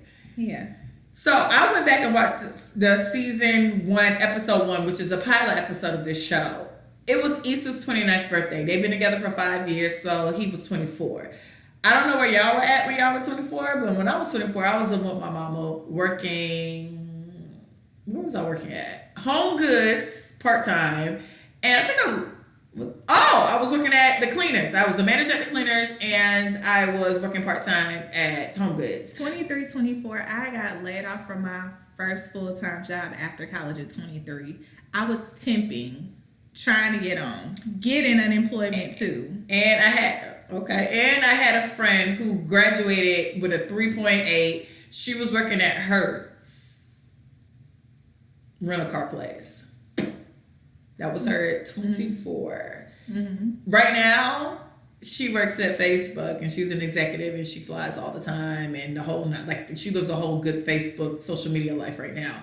But at 23, 24, she was living with her parents. I think her parents had moved out of their house, so she had their house in Atlanta, which was probably built in like the 60s or 70s, and she was working at Hertz. Yeah, and with a guy who worked at Hertz as well. Who has their self together in their early to mid 20s and stuff like that. And then plus he wasn't, they had been together for 5 years. He wasn't unemployed those full 5 years. Because in order to get unemployment, you have to be employed. Yeah. And you have to be laid off. Not, that is what it is. That's just facts. And y'all tend to forget that Tasha said he still had a savings. Yeah. So something about Lawrence still was good with money. So he had a savings and he still was getting unemployment. So this narrative that Issa was taking care of him is the craziest thing. Mm-hmm. And I don't like what the writers did this week when she was like, I was paying for the food. It kind of went into that narrative again that he was this real ass bum. But the way I set it up in season 1 was he was unemployed, had been working. Once he got unemployed, was trying to get his app off. Woo-woo. He was trying to get woo-woo. He was trying to get woo-woo off. But at the end of the day, he still had a savings and he still was getting unemployment. And he was just depressed. He wasn't feeling his best. He was down on himself. Yes. And it wasn't like Issa was just balling. And that's the thing too. Then we go into another season. Issa's broke and living on her ex boyfriend from high school fuck friend couch. Yeah. So it's like y'all keep calling him broke, but essentially Issa was broke too. Issa's still broke. Issa's definitely still broke. Like she's still broke. Issa has an apartment, but she is the landlord. Issa was driving Uber. And if we go back to season 1, when he finally, because people keep saying, nah, he got his shit together after Issa. No, he literally got his job because of Issa. The thing was, remember he forgot her birthday. And then she had stayed at Molly's. And then at that point, they were on the verge of breaking up. But they were like, you know what? We got to do better. He was like, I'm going to do better. He went and got the job. And they had the episode where she was trying to eat. She brought home. She brought home food. He was cooking. And she took his food, sat on the sofa, and she just wanted to watch TV. And I think she might have knocked some food off onto the sofa. He kind of flipped out. Yeah. And then she said, it's not on you. It's on me too. Yeah. So they came to agreement that the demise of their relationship was both of them. No, but then even after that, he was like, I need to do better. So he got that job at Best Buy. And then in the midst of him getting the job at Best Buy, then he started interviewing for the tech firm. Company that he works at. And so he glowed up while he was with Issa because he got that job. Because you remember the last episode of season 1, he walks in, they asked somebody who looked like Marcus Graham from Boomerang. And then that's when he announced that he had got that job. And mind you, after he had got that job, him and Issa had went on a date. And see, this is the thing. That was before he got that job. That he was about to spend his savings on her ring. Oh yeah, he was about to. They went and looked at rings, but the thing is, at that point, Issa cheated on Lawrence after they had that conversation with him being like, I'm gonna get my shit together, and he got that job at Best Buy. And then he started trying to interview for that tech job, and that's when Issa cheated on him. So she cheated on him when they were trying to work things out. He was gonna get Issa a ring. He glowed up while he was with Issa, but then she didn't reap the benefits because she cheated on him. Yeah, she got the job while they were together, and he said it. I was doing this shit for you. Like in the middle of it, he definitely told her it was about you. Did. He sure did. He was crying and everything. He was. So, because she came that next episode, the final episode of season 1, she shows up to his new job trying to talk to him while he in training. Yeah. So, no. And stop acting like he a fucking bum. That shit. And then stop acting like them niggas wasn't in their mid to late 20s. Can I tell you how much shit I went through until yesterday? Like, and then can we also stop acting like he just did Tasha so wrong? Can we please stop? Wow, we became Lawrence eyes. No, because I didn't get this. Like, Tasha came at him when he was working at Best Buy, and he told her before he had a girl. She came up to Best Buy in her booty shorts, and he was like, "No, she had on some jeans. It's just her ass was fat." Oh, okay. But she had the cleavage out. She did that. She had the cleavage out. Yeah, and he let her know then, like, I have a girl. He hit Tasha up after he found out Issa cheated on him. Issa cheated on him one day. He found out Issa cheated on him one day. The next day, he was at Tasha's house busting her down. He didn't even take Tasha out on dates. His boys said something about like, oh, you just go in there and smash it. And he was like, well, no. He didn't realize he didn't even take her out on dates until she said something. And so he took her out for sushi. How did he do Tasha wrong? Like, Tasha, what would make Tasha set herself up for that. He had been repeatedly telling Tasha that he had a girlfriend. And then he comes over one day and busts her down. And she ready. That's not doing Tasha wrong. That's just Tasha being a dummy. I would never date no nigga who told me on Monday they had a girlfriend on Saturday knocked on my door. And he bust her down ass up with her head smashed down in the pillow. Because he was mad at Issa. Yeah. That was like, Sometimes you just need to, okay. Yeah, she need to take her L, and y'all need to give Tasha her L because she did that to herself. And I mean, Lawrence is just a nice dude. Like, he didn't try to hurt her. And that wasn't even what he was used to doing because he had been in a relationship for 5 years. So I don't understand this hate for Lawrence. I don't understand this whole Daniel hive because you can't build a relationship just because y'all like music in common. Because y'all want to share playlists. Yeah. Like, him and Daniel and Issa have no chemistry. So, like, let's just hang that up flat screen. It's very obvious. I knew towards the end of the third season, I was like, Lawrence and Issa gonna get back together. Because they just have this chemistry. They just go. And sometimes you need a break from somebody. And you need to get your shit together. And you come back better. But... you know, I'm hoping that they're not going to write that Lawrence is going to lose his job. Because that would give too much ammunition. Yeah. Listen, if they write that, cancel me and Insecure. Right. And cancel me and Twitter on Sundays. Like, I'm not going to watch it to the end of the season. But then also, I don't understand because the post that you put up today and people were like, well, Lawrence is still the same. Yeah, he got a job. But Lawrence wasn't a bad guy to begin with. He was depressed because he didn't have a job. Yeah. He was not cheating on her. She made it clear on one of them episodes when we went to go see that Kelly brother cousin play that he was like, actually, I think Lawrence is gay. He cleans, he cooks. Yeah. I think so. He be at home. He wasn't home. He wasn't doing nothing. Like, he boring. Like, yeah. So Lawrence is a good guy with a job now? Like, he's still the same. So still like, he wasn't the job was a problem. Yeah. Trying to figure out your life is a problem. I don't know anybody.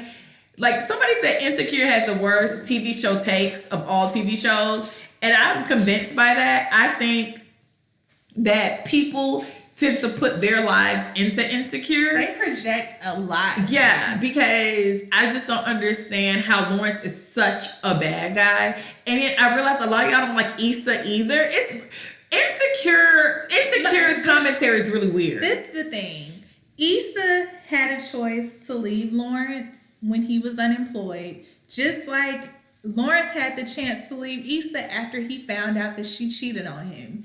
And being unemployed is not that big of a deal to leave somebody because he was not a bad guy. He was just unemployed and depressed. Yeah, and so she could have left him. And he still was getting unemployment and had a savings account. It's not like he was running around with $0. If y'all would have told me that he was running around with $0, hadn't worked, didn't have no unemployment, then that would be a problem. He had unemployment. He had a savings account. It is depressing when you don't have a job. And cheating on her and verbally abusing her, emotionally abusing her. He was just unemployed and she was just bored with him. But she had a chance to leave him and I wouldn't have been mad at her for leaving him. But she stayed. So that doesn't give you the right to then cheat on him. And then it'd be like, well, you don't want to be with me after I was with you for 5 years. It's just like, I have a choice to leave you. You had a choice to leave me. And the thing about cheating and unemployment, one of them you can't control. Right. So, But yeah, and then with Molly and Issa, I don't think their friendship. I mean, all friendships you go through it with your friends. Because I mean, I've had issues with my friends. I've fallen out with my friends and stuff like that.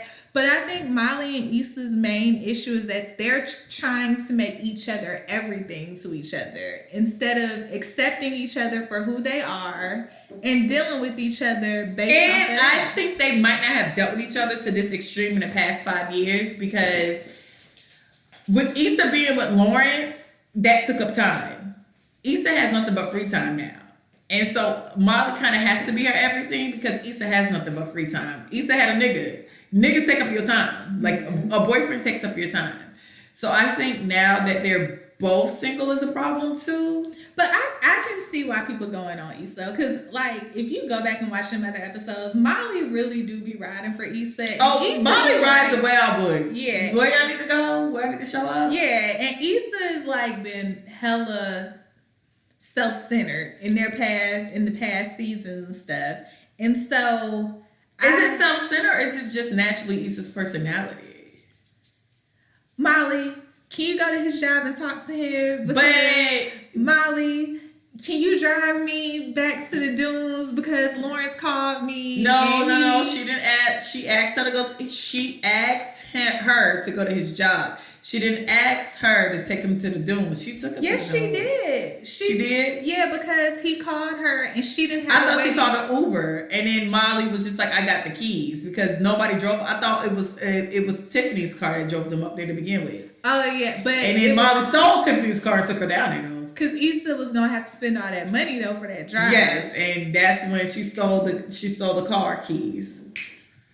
Yeah. So, but Molly has been riding for Issa. But that's the thing too. That's Molly's personality, and Molly's gonna have to control that when it comes to Issa. Yeah. I realized that about me within my family. Like when shit went down with older women in my family, I was a trigger starter. It's like, well, Ebony will call, and they're right. Ebony will call. Ebony will do it. You're right. Ebony will do it. And so when I got like now, I don't go heavy for a lot of people. There's a very small. I used to go heavy for everybody I loved. Mm-hmm. Now there's a very small list of people I would go heavy for because my natural instinct is to push the gas, mm-hmm. and that's not the person's fault if they know I will push the gas and they want me to mm-hmm. push the gas because that's natural human instinct. Yeah. I want something to be done, so I need you to do it. That's just natural human instinct, and I had to realize it needed to be me to put boundaries on who I'm gonna go to war for, because I've been to war and it kicked me back in the face like, well, it was Ebony who called, I didn't do it. And it's just like, bitch, you gave me the number and told me to call. What do you mean? Yeah. So I think with Molly, what she needs to take from everything she's done for Issa is that you need to pick and choose. Just don't do it because that's your friend. Yeah. If you don't, she wanted to take her home to see about her relationship. And that's something that I would so do. And like, that's a friend where I'm like, well, fine, I'll take you. Yeah, and that's admirable and that's great. Issa begged her to go talk to fuck around and find Lawrence at the taco truck or the coffee shop, wherever she found him that day.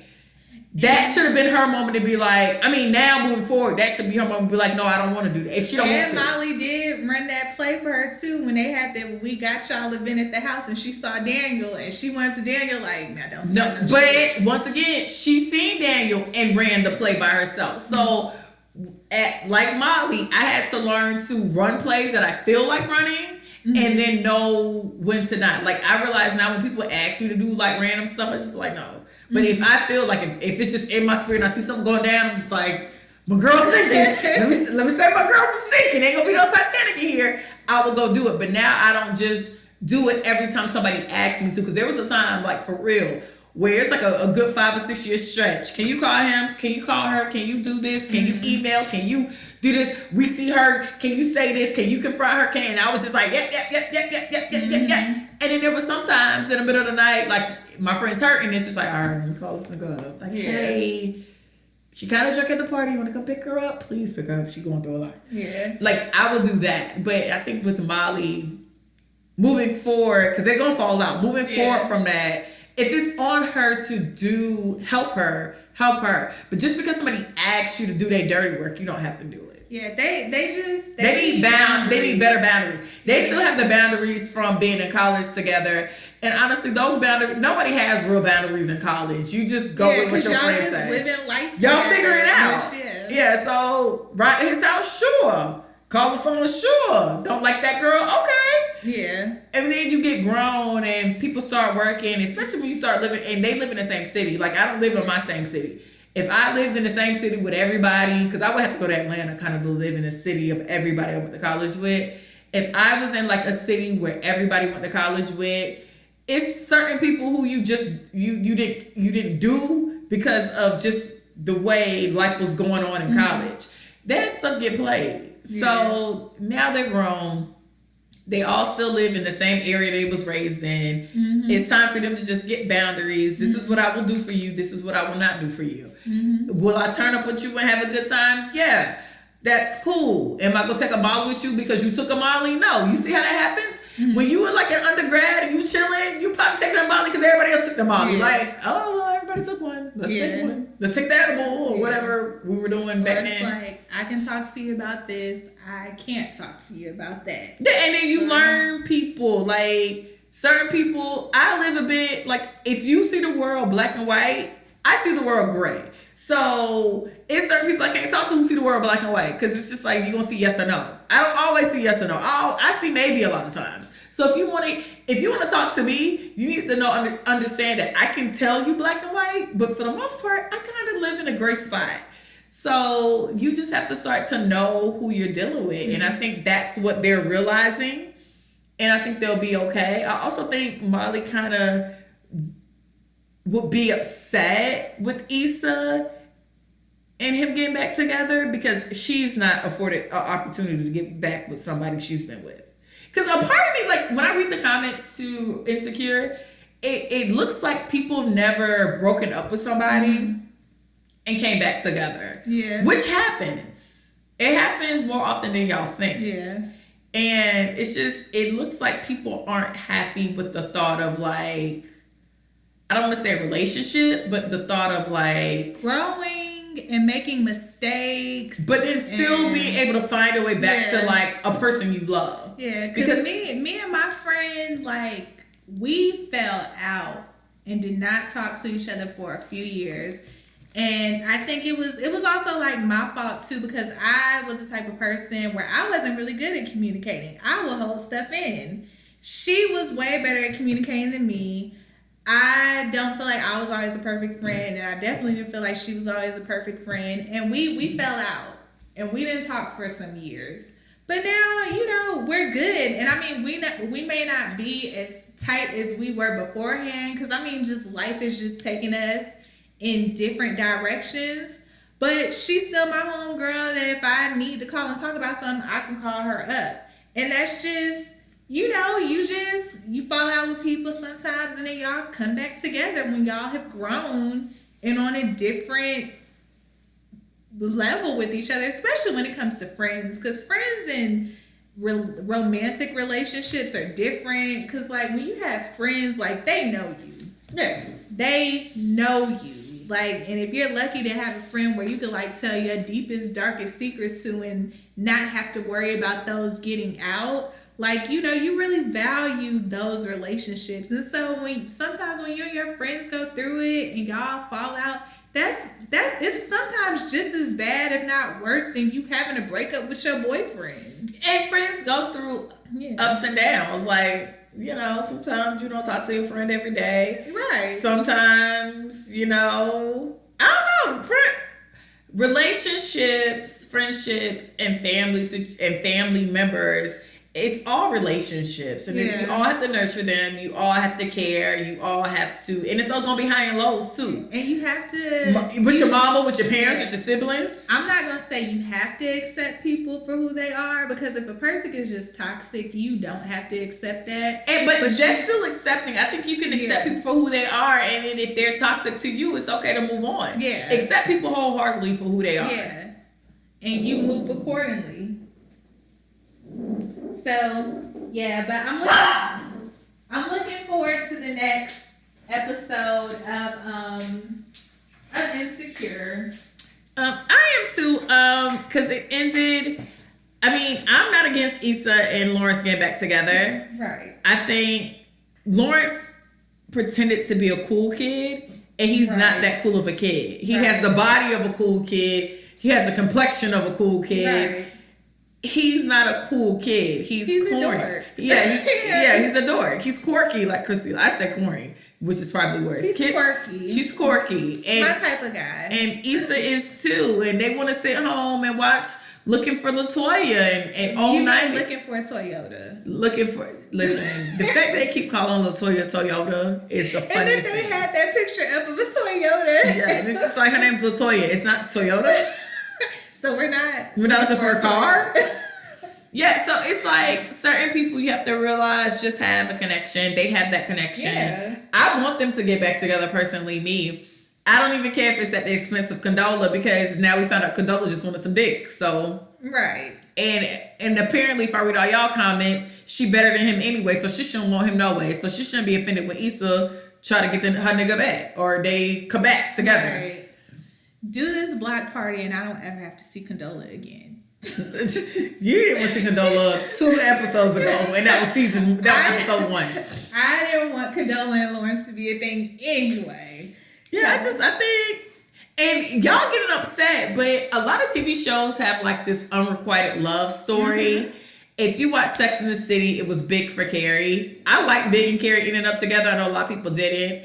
If you watch, me and Chrissy talked about Living Single, baby, I'm back. When Scooter came back every season, baby, I'm back. Scooter, Khadijah. Scooter. I'm with my girlfriend, Khadijah. Scooter really came back every episode, and that was kind of Khadijah's main love story, where it just kind of trickled through. And then the show ends after Khadijah wanted her magazine. She ends up leaving everything behind to still go with Baby I'm Back, Scooter. So Khadijah was about to move in with a dude. They were building a life together. And was that when she was with Isaiah Thompson, the doctor? No, when she was with the teacher, the guy that had the he was on. He was from Young and the Restless. Oh, okay. Yeah, I think he died. Actually, he died of AIDS on Young and the Restless. And I remember I thought she was about to say he died in real life. Like, no. He was Olivia before her. I don't remember Olivia's last name before Winters, but before Olivia Winters, Drusilla. What is Drusilla's last? Drusilla and Olivia Winters were like the people on the black family, the premier black family on Young and the Restless, and they end up dating. Drusilla ended up marrying Kristoff, and Olivia married Shamar Moore, so they were the Winters. This was the 90s. It was everything. But before that, Olivia had a husband, and I remember that episode. I think, if I'm not mistaken, he died of like AIDS complications, and then they moved on, and of course she married Shamar Moore, blah, blah, blah. But yeah, so yeah, him. I remember that episode. You remember once she dated Isaiah Washington, the doctor, he came back. He just always came back with some baby I'm back bullshit. Yeah. So to have like a love story that goes throughout all seasons, even if some seasons they're main characters or they're reoccurring actors, is not odd, because that happened with Scooter. I think Scooter was around a lot around that one episode where Khadijah, my girlfriend, he was around a lot that season, but then like the next season it was like phone calls. Yeah. So that's not, I don't know why people act like that's this is super odd.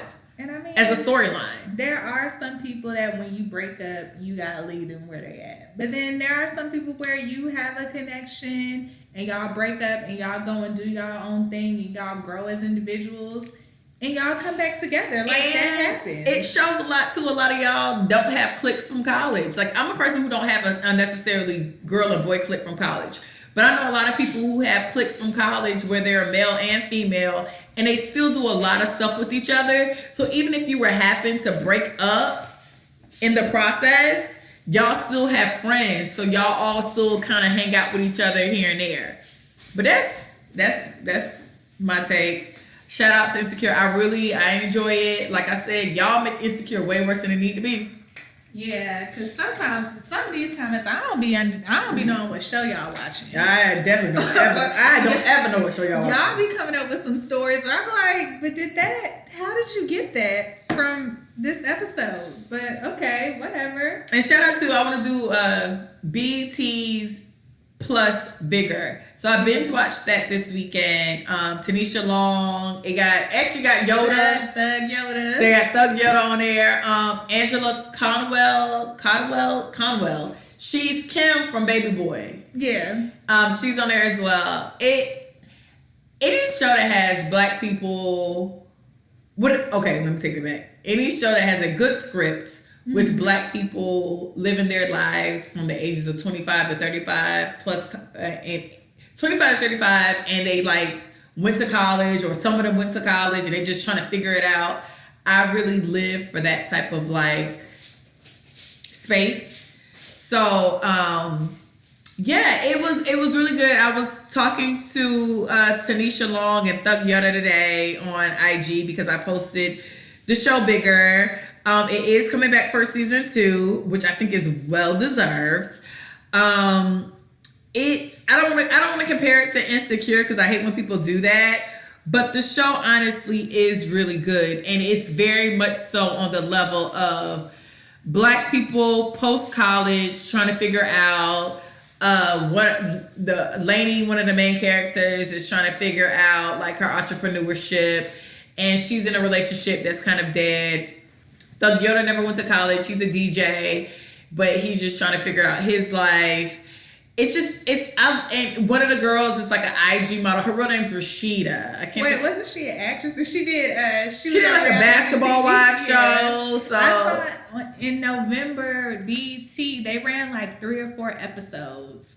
And I watched it and I was just like, damn, I really want to finish this show out. So I didn't get to finish out the first season. And also because I didn't want to purchase BET Plus, but I may try and do like a free trial or something. Yeah, because so I think her name in real life is Rashida, but her name's Tracy on the show, Tracy Davis. She basically is like trying to be a social media guru. She's trying to sell y'all food. She always has lashes on, her hair done, but she's looking for more because she realized that when you go on those reality TV shows, you need to cut up and basically bust people in the head. And, it's just,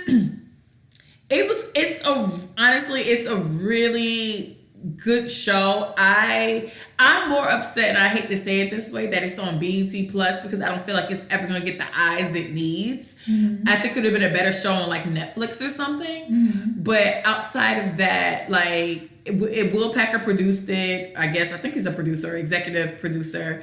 Everybody on that show who acts is giving their A game. If you enjoy shows like Dear White People and Insecure, you definitely would like Bigger. And 20s. 20s is really good too with Lena Waithe on BET. Boomerang's terrible. It is just terrible. But if you enjoy like black people post college between the ages of 25 to 35, you would definitely... And that are upfront about the fact that they don't have their life together. Yeah, and that's the thing, too, because me and Chrissy have conversations all the time. Like, if you watch Living Single and Martin, they all, like, Living Single, they had, like, episodes about them all turning 30. And I still don't even feel like... They felt more mature than I feel right now. So, that's the one thing I appreciate about Bigger. Tanisha Long, Lainey really tried that shit. So off with your head essentially to season 2, but please watch it. And the thing about BET Plus too, I want to point out is BET Plus has a lot of the shows and a lot of the movies and shows that you guys beg Netflix to have. Like they have Martin, all the seasons, full versions. They have Losing Isaiah. They have Babs. They have The Temptations. They have like all the black reality TV shows. It's a lot of content on BET Plus. It's so unfortunate that people have kind of like a distaste for BET at this point. So it's just, I don't know. But BET did play a hand in that too. They played a hand in that, and it's just really sad because a lot of the content we're begging for on these other sites actually kind of, especially movies, are actually already on BET Plus. So whatever. So good luck with that, y'all. But Bigger is worth the watch. And Thug Yoda, his real name, hold on, let me not call him man Thug Yoda this whole time. His name's not Thug Yoda. His name is Tristan Winger, who played Thug Yoda on Awkward Black Girl. No, Thug Yoda on Insecure. He played the quiet. He whispering. I forgot his name. Whispering whatever was on Awkward Black Girl. Yeah. He said they are renewed for season 2, but of course Corona stopped everything. So y'all check that out. What else we got? Empire. The season finale was last week. Okay. Moving on. You know, I'm not gonna lie to y'all. I really thoroughly enjoyed Empire. Empire was a very good show. I would not be a person who disrespects Empire. Like, I wasn't singing Drip Drop and She's So Beautiful. And Snitch. Bitch. Snitch ass bitch. Taraji P. Henson got a Golden Globe. It literally put that whole cast on the map. Christy sent me an article saying that Lee Daniels said it wasn't the finale they wanted because of coronavirus, of course. Coronavirus. But I am happy that if they were going to kill Lucius and Cookie on a season finale, on a series finale, I prefer this version. Because think about it, they had somebody shooting him, they had her blown up in a car. So if the series finale is them at AMC watching their movie of how they got Empire together, I prefer that versus whatever they had in the works. Because I'd have been pissed off that they killed them both. And that's just that. And I I don't really like, even with like the montages, I don't like the fact that they wouldn't show Jussie Smollett because it's just not that serious. It's like, stop showing baby Jussie and show grown ass Jussie. Right. Like, no, like, who are y'all trying to impress? Who gives a fuck? Right. But outside of that, I mean, I wish Tasha Smith would have been on the finale as well, but I was in Taraji's comments and she kept telling people like the finale happened because of coronavirus. So I don't want to drag it too much. Yeah. But honestly, I think Empire did what they needed to do. I'm personally happy that Lucius and Cookie ended up together because that was inevitable. And every time they dated outside each other, somebody ended up dead. So they were essentially wasting everybody else's time. They were killing everybody's time. Literally killing everybody's time. Like, just get back together and stop. Right. I would have liked if Andre's wife would have came to the premiere and handed him the baby, but sat behind him. And I didn't even care for her, so yeah, you didn't. And honestly, I would have preferred Hakeem and Tiana being back together, if not married, but just being back together. Because I just ignore the whole fact that he got married to that girl. I act like that didn't happen. Right. That was stupid. Yeah. That was stupid before coronavirus. Yeah, it was. Why did you even? That was that stupid. Storyline. That was so dumb. Yes. But that's all Jussie Smollett fault because it was just pulling at straws at this point. So, I'm happy. I'm happy to see Vivica Fox and Tasha Smith get a check. Like I said, Empire really, y'all like to talk about it now, but Empire was breaking books, ratings, had iTunes, Billboard, and everybody shook. So shout out to all of them. Terrence Howard, Taraji P. Henson. I hope Taraji goes off. Well, she's going to go off and do amazing things. I hope everybody goes off and do amazing things. And, thank you, Empire. Y'all gave us 6 or 7 seasons of some great stuff. Yeah. And some weird shit, but some great stuff too. Oh, and so if you have Hulu, I'll talk about Little Fires Everywhere. They played their last 2 episodes. It starred Reese Witherspoon as Elena and Kerry Washington as Mia. As I told y'all the last time, I read the ending anyway because I don't like that type of stuff. I don't like having my blood pressure rose. But what I did like about Little Fires Everywhere, it had a bigger twist than it was in the book. So spoiler alert, if you read the book, Izzy burns down the house. And, that's all good and gravy. But on the show, Izzy isn't the person that burns down the house. It's a combination of other people, which is well-deserved. I didn't care for Kerry Washington's character, Elena. But when they did the flashback episode, I seen it more for her. I think Elena, which was Reese Witherspoon's character, I think people do have a need for perfection to the point where their kids hate them, and she definitely was that person. So overall, it was a really good miniseries. If you have it, I don't want to talk too much about it because I don't want to ruin it for everybody. Do you still want to watch it? I do want to watch it. Chrissy be want to watch stuff, and I don't want to be ruining for her. So that's why I can't tell like how it ended on Hulu. But please know, I think that I really did not like Mia to begin with. And then halfway through it, I didn't like Mia and Elena equally. But when it was all said and done, I did not like Elena at all. And I definitely don't like what happened with Maylene. They fucking played in my face about Maylene. And hopefully Chrissy watches it in a couple of weeks so I can talk about Maylene because I really want to like talk about sis. So I'll try, y'all. No, well, if you don't watch it next week, I'm telling. Whatever. And one time for them, I can't talk about the morning show either because Christy didn't watch that either, and you can't, ruin shit for her. The morning show comes on Apple TV. It stars Reese Witherspoon again and Jennifer Aniston and Steve Carell. It was I didn't know what the morning show was about. I thought it was going to be about like a Good Morning America type of vibe where they just, do a wardrobe and people sleeping with each other. I didn't know that the show was circled around the Me Too movement and sexual assault. So that was amazing in a good, weird way. On top of that, I binge watched that. They had their first season. That last episode is it. It's everything that you kind of want in TV, and I can totally see how Jennifer Aniston won an award for that show. Also, what I learned while watching that show is I was always curious about how the people who were accused, like how the family and friends and co-workers of the accused dealt with the situation.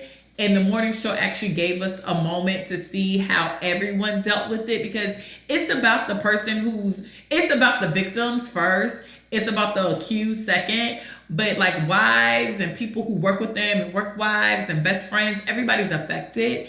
And the morning show offered like this broader view about sexual assault and how it affects everyone around the accused, the accuser, and the victim. So shout out, because I was not expecting that. So shout out to the morning show. Y'all, please watch that. If Chrissy don't watch that by the end of next time we take, I'm just going to have a conversation with myself about how that shit went down. Okay? What else is on the agenda? Because you don't be watching that we did watch, I watched also, is How to Fix a Drug Scandal on Netflix. If y'all have not watched that shit is crazy. Like, it just further reinforces that for minorities, the judicial system is not set up for us. It never has been. And as long as you have the complexion for protection, you're going to be all right in these streets. Do you know their names? Yes, Sonia Farrick. Mm-hmm. No, go with the first girl first.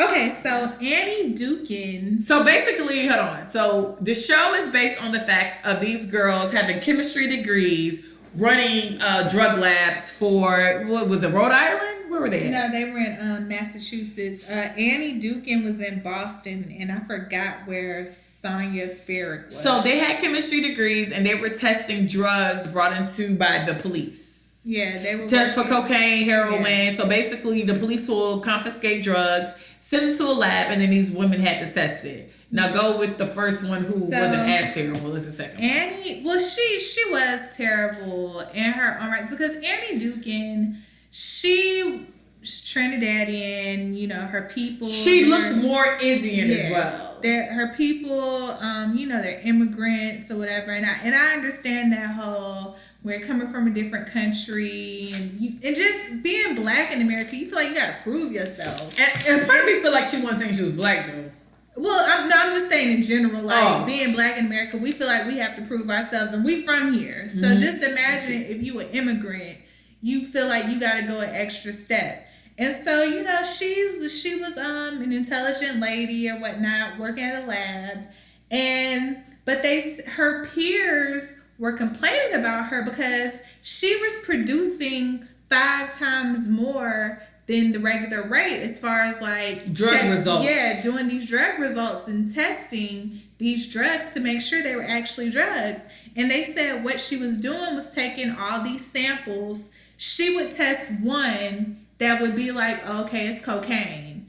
And then the rest of the samples, she just looking at them and is like, oh, that all of this is cocaine. And you gotta remember, cocaine look like sugar that look like flour. And one of the specimens was actually salt that she marked as cocaine. And the thing also with Annie is that when you're in that type of position with that type of job, you have to be unbiased. You can't be in that job and being biased.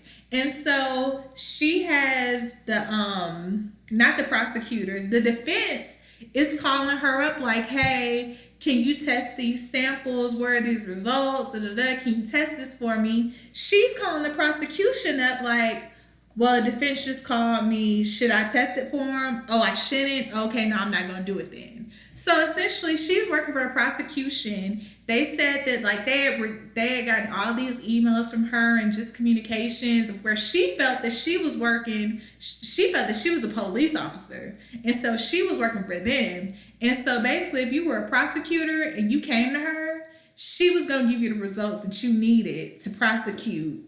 You know the. So she was working with. She was working with the DA. She was working with like. She was working with the other side. Even though she shouldn't have been. She should have just been unbiased and testing these results and getting them out. So come to find out, she was falsifying information. She had lied about her education. Was talking about she was going to Harvard for a PhD program or something. That was a lie. She was actually trying to get with a lawyer and had made a false email address and was acting as someone else. Emailing herself, trying to put herself onto this lawyer. A weirdo. Yeah, straight up weirdo. And so, like I said, her peers were complaining about her and like, you know, she's not going through the proper protocols with these lab results. And her superiors weren't checking her results because she was, she was putting out results or whatever. So I forgot what finally made them go back. But, she was charged and she ended up serving 3 years. But the thing was that the state didn't even want to go back through all of her cases that she had tried. People were still in jail. In fact, some people they let out of jail, called them back and was like, you have to go back to jail. Like, it was crazy. So that's Annie. So Sonya Ferrick. Who is the main person? A white woman. Sonya, her family is all like, oh, she was so promising. She was she was. Yeah, she was a biochemist major. She was like the first girl to play football or something. But now when I think about it, she was probably taking steroids. No, she was just butch. I feel like she was taking steroids. No, she was just a butch. I think she's a butch queen. I don't know. But, so she's a biochemist, majors in biochemistry, gets her degree, starts working at a lab. Sonya says, you know what? Out of all the drugs that I've ever wanted to try, all of them, I want to try meth. She skipped over everything. Cocaine. So Sonya... She skipped over cocaine. So Sonya starts doing liquid meth. Pills. It's pills in there. I just need y'all to understand how many drugs you gotta get to before you get the goddamn meth. Let me tell y'all, me and Chrissy had a conversation about how drugs go. I think it goes heroin. I think it's a bunch of drugs, but the bottom 3 are heroin, meth, and crack. And if I ever had to try drugs, I would try coke. Coke has stood the test of time. I don't want to have to go into details why I think it stood the test of time, but please know if it's a party drug.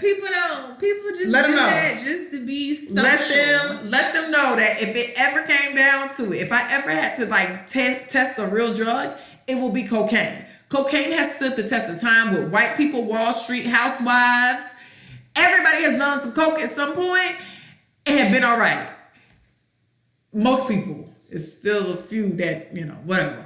But coke is the gateway drug. Coke is the gateway drug for crackheads. I might have a crackhead spirit, so I can't try no drugs. So I wouldn't. But if I ever did, it still would be coke. But go ahead about how she skipped cocaine to go to heroin. So to go to meth. I'm sorry, how she skipped cocaine and heroin to go to meth.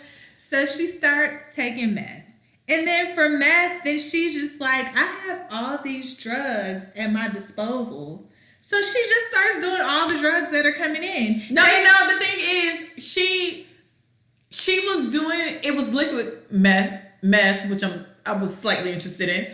But she was doing liquid meth. Apparently, not interested in trying to take it, just interested in how the fact that it's liquid meth. I didn't know. I text Christy trying to figure out how meth was made in the first place because I was confused by meth. I just know people make it and their houses blow up and their skin get real bad. But so the girl, she was doing like liquid meth and she was taking like a little bit and putting it in her coke and just putting it in her tongue and just going on about her day. So excuse me, I was interested in how. Not in the meth, but just, the meth. Like, how is it liquid? Because I didn't know how meth was made anyway. But anyway, so she's doing liquid meth. Everything apparently is going well. Well, she had done so much that now they're trying to audit. The lab she was working at was like underfunded anyway. Nobody was really paying attention. So, and they said she was doing great work. And she always came to work on time, blah, blah, blah. So now that she's doing liquid meth, somebody comes in to do like an audit about all the drugs. Now she adds water to the liquid meth. Water and oil don't mix. And see, this is where the problem happened. Because if you're a chemist, you already know that. You don't have to be a chemist to know that oil and water don't mix. But she was a crackhead. So she was a drug addict. No, she was a drug addict by that point. Yeah. So the guy who does the audit, who was her superior, instead of him realizing that oil and water don't mix, he says the meth is oil and throws everything out. Now, I have a question on why he didn't even analyze the fact that it was separated. Because he knew it shouldn't have separated because all you niggas are biochemists. So, fast forward to Christy. Go ahead. Yeah, so she starts using all the drugs. And she was like, you know what? I didn't know how to smoke crack. No, she's using all the drugs, but then she gets to crack. Let's always be clear. Her life was fine until crack came about. So let this be a lesson to y'all. Crack ain't the one you go with.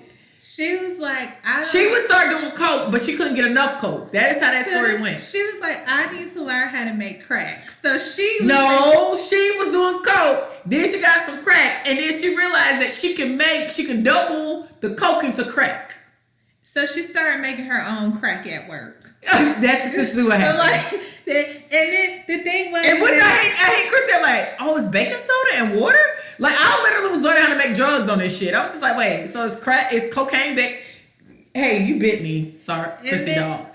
But the thing was that she didn't know how to do these drugs. So she started experimenting with stuff from her job. She learned how to make a crack pipe from just little instruments at her job. She was going to the bathroom and smoking crack.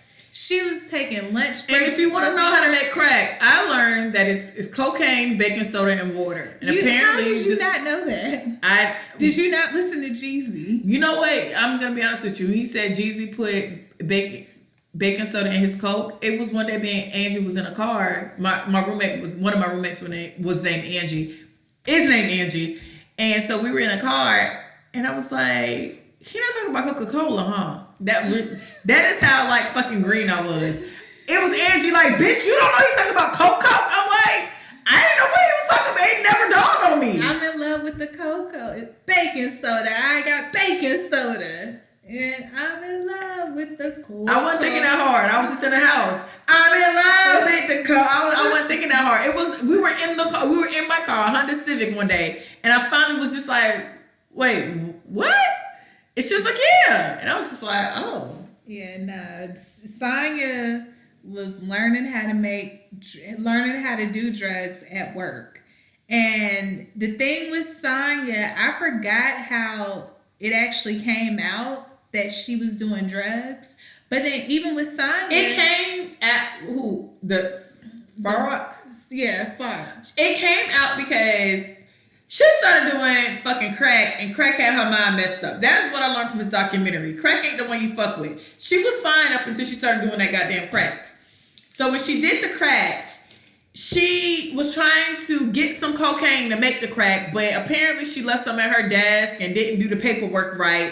And then they did a paper trail and found the cocaine in her. They found empty cocaine bags in her desk, but found fake sugar and stuff to replace the cocaine she took.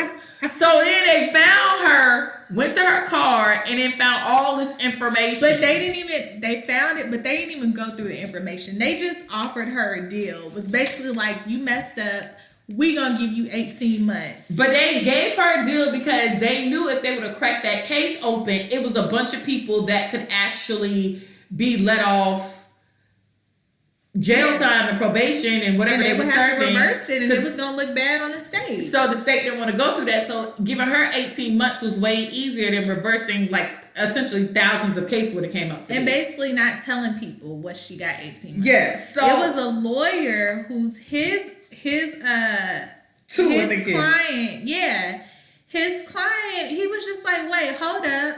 So she's been doing this. Why are we not going back and looking at her cases? So he had to go back and basically like he had to like sneak his way around and like going back to getting in her car and finding documents. Because then they try to be like, oh, well, she just been doing drugs for 2 years. Yeah, they said she was doing drugs in 2011. And then everybody who worked at the state basically hated this lawyer because he was digging. So they made it very hard for him to dig. Well, he went back and the car looked like a druggie. It looked like a trap house. Yeah. He went back and found all these documents. This chick, she had actually enrolled herself in like an addiction program. So she was tracking her addiction. Come to find out, she had been working there since like 2004, 2005. 2004. Did drugs the whole time. It was that goddamn crack that fucked her up though. Well, crack got her caught up, but you can't, because that one other chemist on there was like, well, just because she was doing drugs doesn't mean that her work was bad. No. I think her work was bad. I think she got real clumsy around crack though. Something about that crack. Something about that crack made her downfall though. Yeah. So he started like tying things together, like, but when she wrote on this day, she was having an issue. She had a real urge for drugs, and he ended up tying it down to a date. Her favorite baseball team, the Patriots, or the football team. Him googling the date, the football team, and their home game because she went to that game, and that's when he found out that she had been doing drugs damn near since 2004, and she had been working there for over 10 years. Yeah. So all her cases need to be thrown out, essentially, or reviewed. Yeah. Really thrown out, though. Yeah, and I think they eventually did, or... I think they didn't do all of them, though. I think they got the bulk of them out, but it was still some that they hadn't did. Yeah. And everything should have been thrown out, though. Yeah, and the fact that this chick got 18 months for all that she did, when it was people who probably had less than an ounce and they were getting years. They were. And when they doubled back, they ended up giving her a plea bargain because they just wanted to know the information. So in order to get the information, they gave her a plea bargain with everything that she says on the stand does not matter. So she was able to how do you do that? She was able to tell all the truth. Because essentially she's stealing drugs from the police. Right. Because you're supposed to be testing drugs. If you're doing the drugs, you're not stealing from the state. Yeah. And the city and the county. And she was getting high for free. That's the real problem here. You know what motherfuckers pay to do to get high? Right. She was getting high for free. And then the fact that her family were really trying to like justify her and be like, her sister was like, well, after her 18 months, she can't get a job. She has to take the bus. She can't drive. She has to walk to the bus. Listen, I got a DUI and I had to do the same shit. It's really cold in Massachusetts. And she's like, okay, but what about the other drug addicts? They got to do that too. Everybody else, like, you get... No, it was her mama for me. Oh, yeah. Her mom was like, well, if it wasn't real drugs, how was she getting high? It don't matter. Yeah. She's a problem just like those drugs. Yeah. Those niggas are a problem. And the fact is that, because she was like, well, she said, well, Mom, they are bad. I mean, how else was I getting high if it wasn't for their drugs? You don't even know who you got them drugs from. You were probably putting down the wrong amounts for different people. And it don't matter because if you feel that way, you still one of them. You're actually your worst. You're stealing from the state and you're stealing from the drugs. And you're stealing from the people who needed the drugs. You're selling them. You're just a terrible person. Overall, you stole from police. You stole from the dealer. You stole from the addict. You stole from the addict. And even this is too late of a sentence. She should have got a year for each year she worked at the clinic. She should have. And that still would have probably been too light for what you did. Fucking nah. And I had been heard that Boston was racist. But apparently Massachusetts, y'all are just a jacked up ass state. Pieces of shit.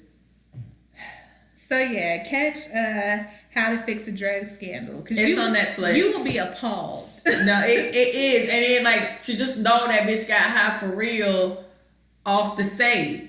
And they really tried to humanize. They're like, well, I mean, she's a drug addict, and I just and feel so bad. when you see the recreation of them in the courtroom, it's not real. It's for her, for what's her name? Sonya. For Sonya, it's not real. Christy thought it was real. I thought it was real. But at the beginning, they say it's not. So just I be working, and I just be going in and out.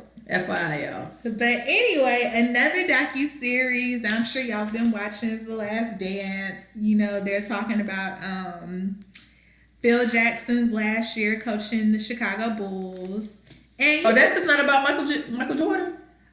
No, because I don't really like how it is edited, I guess, because it's like Michael and them will be talking, and then they'll show scenes from like 98, but then they'll go back and show scenes of like Michael playing basketball. I think it's MJ last. I think this is centered around Michael Jordan. I was gonna say Michael Jackson, but Michael Jordan.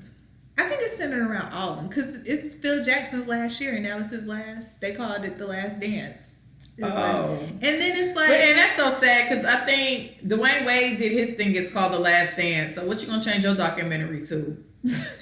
No, his last season was called The Last Dance as well. Well, he ain't gonna be able to name it. Yeah, you should have put that shit out sooner. Phil Jackson come first. Yeah, you should have put that shit out sooner, sis. Yeah, so it's like because it's like they'll show 98, but then they'll go back or whatever. So as of now, they showed 3 and 4 last night, and they talked about their biggest competition, which was the Detroit Pistons, the Bad Boys. Them niggas cut up too. Yeah, Detroit Pistons, y'all, they was thugs up into the 2000s. Yeah.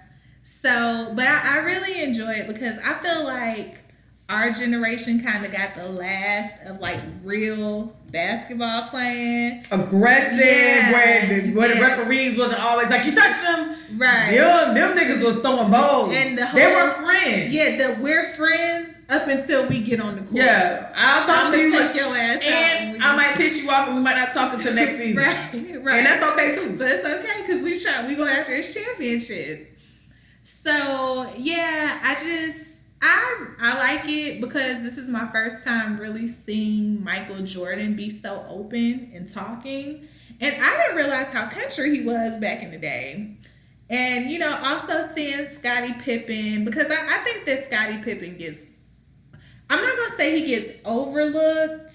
I don't like his wife, so good. Overlook him. I feel like Scottie don't get the respect he deserves. And apparently they felt the same way because he was underpaid for the position that he had. And his wife came up there and told y'all he made $100 million, so that was a lie. But I also just felt bad for him because he took that deal because his dad was in a wheelchair and he had a brother that was paralyzed. And so basically he was like, he was just like, I need to take care of my family. And he didn't really realize what he was signing. And so they got over on Scottie. And, they've started to introduce Dennis Rodman. And Tony wanted to let us know that her and Dennis Rodman actually did not date. They went to the VMAs together. She said we was at the VMAs, leave her alone. And that was it.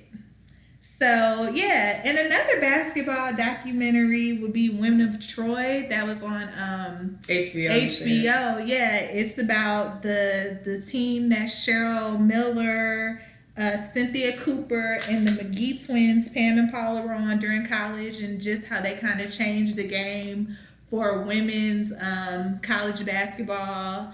And just, I didn't realize, because I've just always known Cheryl Miller basketball. And so I didn't realize that Cheryl Miller actually did not get a chance to play in the WNBA because she tore her Achilles, I think, before. Because back in the day, after women played basketball in college, they really just had no choice but to go overseas if they wanted to continue. So that's what Cynthia Cooper did. And basically, when they started up the WNBA in the mid-90s, they were like, Cynthia, you got to come back. We want you here. You know what I'm saying? You got to start this off for us. And so Cynthia Cooper, I think for the first couple of years, she was like MVP. But then they always said, like, Cheryl, if you would have still been able to play, this would have been for you. But Cheryl went on to have a very successful career as a sports analyst. Mentor. Coach. Yeah. And so, yeah, it's a good documentary. For reality TV, Real Housewives, they've wrapped up, and they're doing their reunion virtually. Yeah, I seen the screen grab of it, and it's gonna be 3 parts for what? At this point. Yeah. And then Nene walked off, but it's like, it's not even fun because all you gotta do is just cut your camera off. Right, I'm done. Close it down. I'm about to go to my living room. Right. Or I'm about to go into my dining room. Like, right. Nobody cares about your dramatics. So, and I hope they had I think it might be harder to talk over each other. Well, honestly, they have been doing a really good editing when it comes to these type of things when I've been watching the shows lately. So I hope this show's edited very well because it can get very messy with 7 people on Zoom. That's all I'll say. Yeah. So I'm interested to see how it'll look. Yeah, so, they did a Secrets Revealed show last night, which a lot of the stuff that they left on the cutting room floor was like, why didn't you include it on the show? Because it would have made a lot more sense, especially like with that whole Yavana and Snakegate, even though we still really don't know what happened, but all we do know is that Yavana shouldn't even be on the show because even if you did lie, you're very thirsty and you shouldn't be on the show for that. Like, if you're that desperate, don't put her on the show because there's no telling what she'll do once she gets on. And Eva, this could be her last season because Eva was just born, and it's not even the fact that she didn't bring drama because I actually like her and her husband. They seem like they have a very healthy relationship, and her family, little cute family. But it was like Eva just didn't have anything going on. Eva looked like a viewer that was a cast member. So I heard she ate some people up on and I don't know. Like, once again, I don't watch Real Housewives of Atlanta. Like, I watch the clips that be online sometimes. But I heard she did bring old Eva the Diva back. But at this point, does it really matter? Because you've been talking shit on the show the whole time, and then when people come to you like, so what you said, then it's like, I don't remember. I don't remember what I said. So I really don't care about you bringing Eva the Diva if you didn't bring nothing else this season. It wasn't even like, because women have been pregnant on the show and have been entertaining. Kim was pregnant on the show and was entertaining. Phaedra was pregnant on the show and was entertaining. Candy, Portia. So she just didn't have anything going on but just being there and forgetting what she was saying. And so, yeah. So Real Housewives, Married at First Sight, they had their reunion. And so the one couple that I felt, Katie and Derek, who I felt they shouldn't have said yes, but they said yes anyway. They're no longer together. And Katie ended up cheating on him with her ex. And then Katie ended up going out with one of the other husbands from the show. They went out on a date, even though she was in the wife's face like, oh, we're friends. Katie is just trash. What's the black couple? Taylor and Brandon. they ended up getting restraining orders and stuff against each other after the show wrapped because they saw each other at the restaurant, and Brandon, he didn't attend the reunion, but Taylor's story didn't make sense because she was like, she and her man were at a restaurant or at a bar, and he was there, and she just went to get water, and he started taking pictures of them, and then they just get restraining orders against each other. So that was a mess. The reunion was thoroughly entertaining because Kevin Frazier is a good host. But Katie is trash. Kevin Frazier does it? Yes. That's funny. Girl, he's a very good host. Like, he was calling him out. Like, because Kevin Frazier's the black guy, right? Yes. Yeah, I like him. Because even, like, the dude, Michael, who lied all the time and who said that he was a yoga instructor, Kevin was like, Michael, I have to be honest. You don't look like you do yoga. And Michael was like, I'm not trying to be mean. But you don't look like you do yoga. I love him. He used to work on Entertainment Tonight. Or does he still do? I don't know. I haven't seen it in a while. But yeah, he used to work on Entertainment Tonight. Yeah. He was one of my favorite. He wasn't like a main person. He didn't sit at the desk ever. But he was one of my favorites on Entertainment Tonight. No, Kevin was definitely like putting them on blast. Like, so I heard the 2 cast members went out on a date. Does anybody want to say who they were? They're the best. Yeah, and then Michael, when he tried to walk off the stage, and Michael was like, but you know, because they had Michael trying to speak up for Brandon because Brandon couldn't be there because, of course, Brandon and Taylor had restraining orders against each other. And so they were trying to have Michael talk for Brandon. And so Michael, like, left the stage, and Kevin followed him, like, you know, what's up? And Michael was like, no, you just don't understand. As a black man, Kevin was like, I'm a black man, but I'm a black man. I can't, Kevin. He was like, don't put a race card on me. What Brandon did on national TV was trash. Let him know, Kevin. Let them know. I do like Kevin. Yes. Kevin gave some of my favorite interviews on that show. Yes. Kevin. And Janet was very fond of him, so he always got the tea from her. Yeah. He was spilling the tea on the reunion. You know, they probably need him on 90 Day Fiancé. I was reading comments that they were like, they wish that he would do 90 Day Fiancé. Because what's the name? She does real journalism. That 90 Day Fiancé is beneath her. She want to keep it classy. Because I think Kevin used to do the Little Housewives, the Little Women, their reunion. Yeah, like you need somebody who got like a tad bit, like you can, but it'll be a lot for her to like go beneath her too, because she's like a black woman, and you know you can't. It's certain things about like black men you can kind of come back from. Yeah, just men in general. Yeah, well, yeah, men in general. Nah, but Kevin is a great host. We keep Kevin. Love Kevin Frazier. Damn, I hope you do 90 Day Fiancé. Girl, even if you didn't watch Married at First Sight, please just watch that reunion. I wouldn't know that I know it's Kevin Frazier. Yeah. I like Kevin Frazier. Yeah. I really do like him a lot. Yeah, watch the reunion because Kevin was asking him questions that he's like. It was him and he blackballed now because I think he's a predator. AJ. Yeah, what's AJ last name? AJ Callowell? Yeah, something like that. AJ Calloway. AJ from 106 and Park. So I used to watch Kevin Frazier and AJ from 106 and Park. They did a lot of the like extra, and like I always went into entertainment news anyway. So all the extras and Entertainment Tonight I used to watch, but everybody was really comfortable. A lot of the black people were comfortable with AJ, but I think because AJ then met them in white spaces, because a lot of them started off on 106 and Park. Yeah. So then he was able to like they were able, I guess, together to get into those spaces. Yeah. But I always like Kevin Frazier, because Kevin Frazier had a way of getting tea from people in a weird way. And I'll always remember his interviews, because it always be one question and he don't take the whole damn thing. Yeah, so we're getting a divorce. It's like, wait, what? He just asked you what dressing you like on your salad. Like, why y'all so comfortable with this nigga?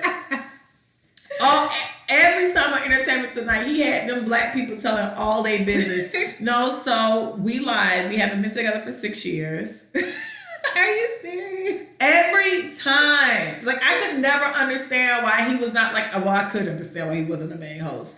But it was just like, make him a main. Like, how does he say hello to these black entertainers? And it's just like, so I never liked Martin Lawrence. What? But then he'll keep the shit so upbeat that you don't realize that shit's going down. It's like, what just happened? So I always love Kevin Frazier. He bald head, right? Yeah. Yeah, he's like bald head by complexion. Like, I always loved him. And AJ from 106 in Park, he used to do really good interviews for Extra and stuff too, but it was always like a homegirl, homeboy thing when people seen AJ. And AJ didn't press people because I think essentially everybody was kind of friends behind the scenes. Yeah. Mm-hmm. So, it's somebody that Kevin Frazier. Kevin Frazier was on there getting pedicures in Hawaii with Janet Jackson, getting all her teeth. It's like, yeah, can you get my cuticles? So you and Jermaine, are you getting married? She was like, if he asked me, and that's how I knew Jermaine won shit. It was that interview. I was just like, Jermaine playing in my sister's face. Kevin revealed it. Wow. It was in that very moment. I was like, my sister could do better. And then my sister got married, and I was like, she might need to go back to Jermaine. I was wrong. But yeah, he would get his cuticles pushed back. He stayed like getting mimosas with a like, hey, do you want a mimosa? So about the movie, yeah, I hated working on this set. It's like, what? Like, why y'all be telling this nigga y'all tea like this? Yeah. Shout out to Kevin Frazier.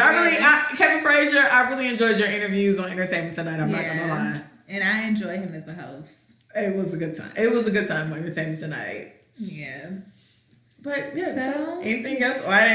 We didn't have any like questions or nothing. I guess niggas said we're inconsistent, so they'll be inconsistent. Did y'all forget about us? No, they still listening. It was coronavirus, y'all. Coronavirus. But yeah, write in message. Thank y'all for listening. Shout out to. So earlier today I mentioned Watching Bigger on our IG page, and I just want to shout out to the cast of Bigger because about 3 of them came through to say thank you, and I appreciate y'all that. Had a dope show. So Rashida Crockett, Tanisha Long, and Tristan Winger, thank y'all for commenting. I really genuinely enjoyed y'all's show. It's amazing. I cannot wait to see season 2. Angel, like I said, we've been following you for a very long time since Baby Boy. I think even before Baby Boy days. It was definitely before. She used to do a lot of late 90s, early 2000 cameos. Wasn't she like on a soap opera or something too? She definitely was a lawyer on Young and the Restless. Get your fucking life. She was on Young and the Restless as a lawyer for damn near 7 years. Yes, sis, we follow you. But yeah, so shout out to y'all. Thank everybody for listening. Yeah, thank you. We'll be back. Corona's still out here. Y'all be safe. Wash your hands. Wear your mask. Yeah, and follow our page. It's We the Viewers. Yes, We the Viewers. Pod? Am I guessing that? Yes, We the Viewers Pod. It's We the Viewers Pod on Instagram and Twitter, I think. Yeah. Don't make me lie. It's We the Viewers Pod or We the Viewers. Yeah, I feel like it's We the Viewers Pod on IG at least. And that's it on Twitter and Facebook. It's We the Viewers Pod on TikTok too. We ain't gonna do no TikToks, but it's on there. I was trying to get her to do a challenge. I'm a savage.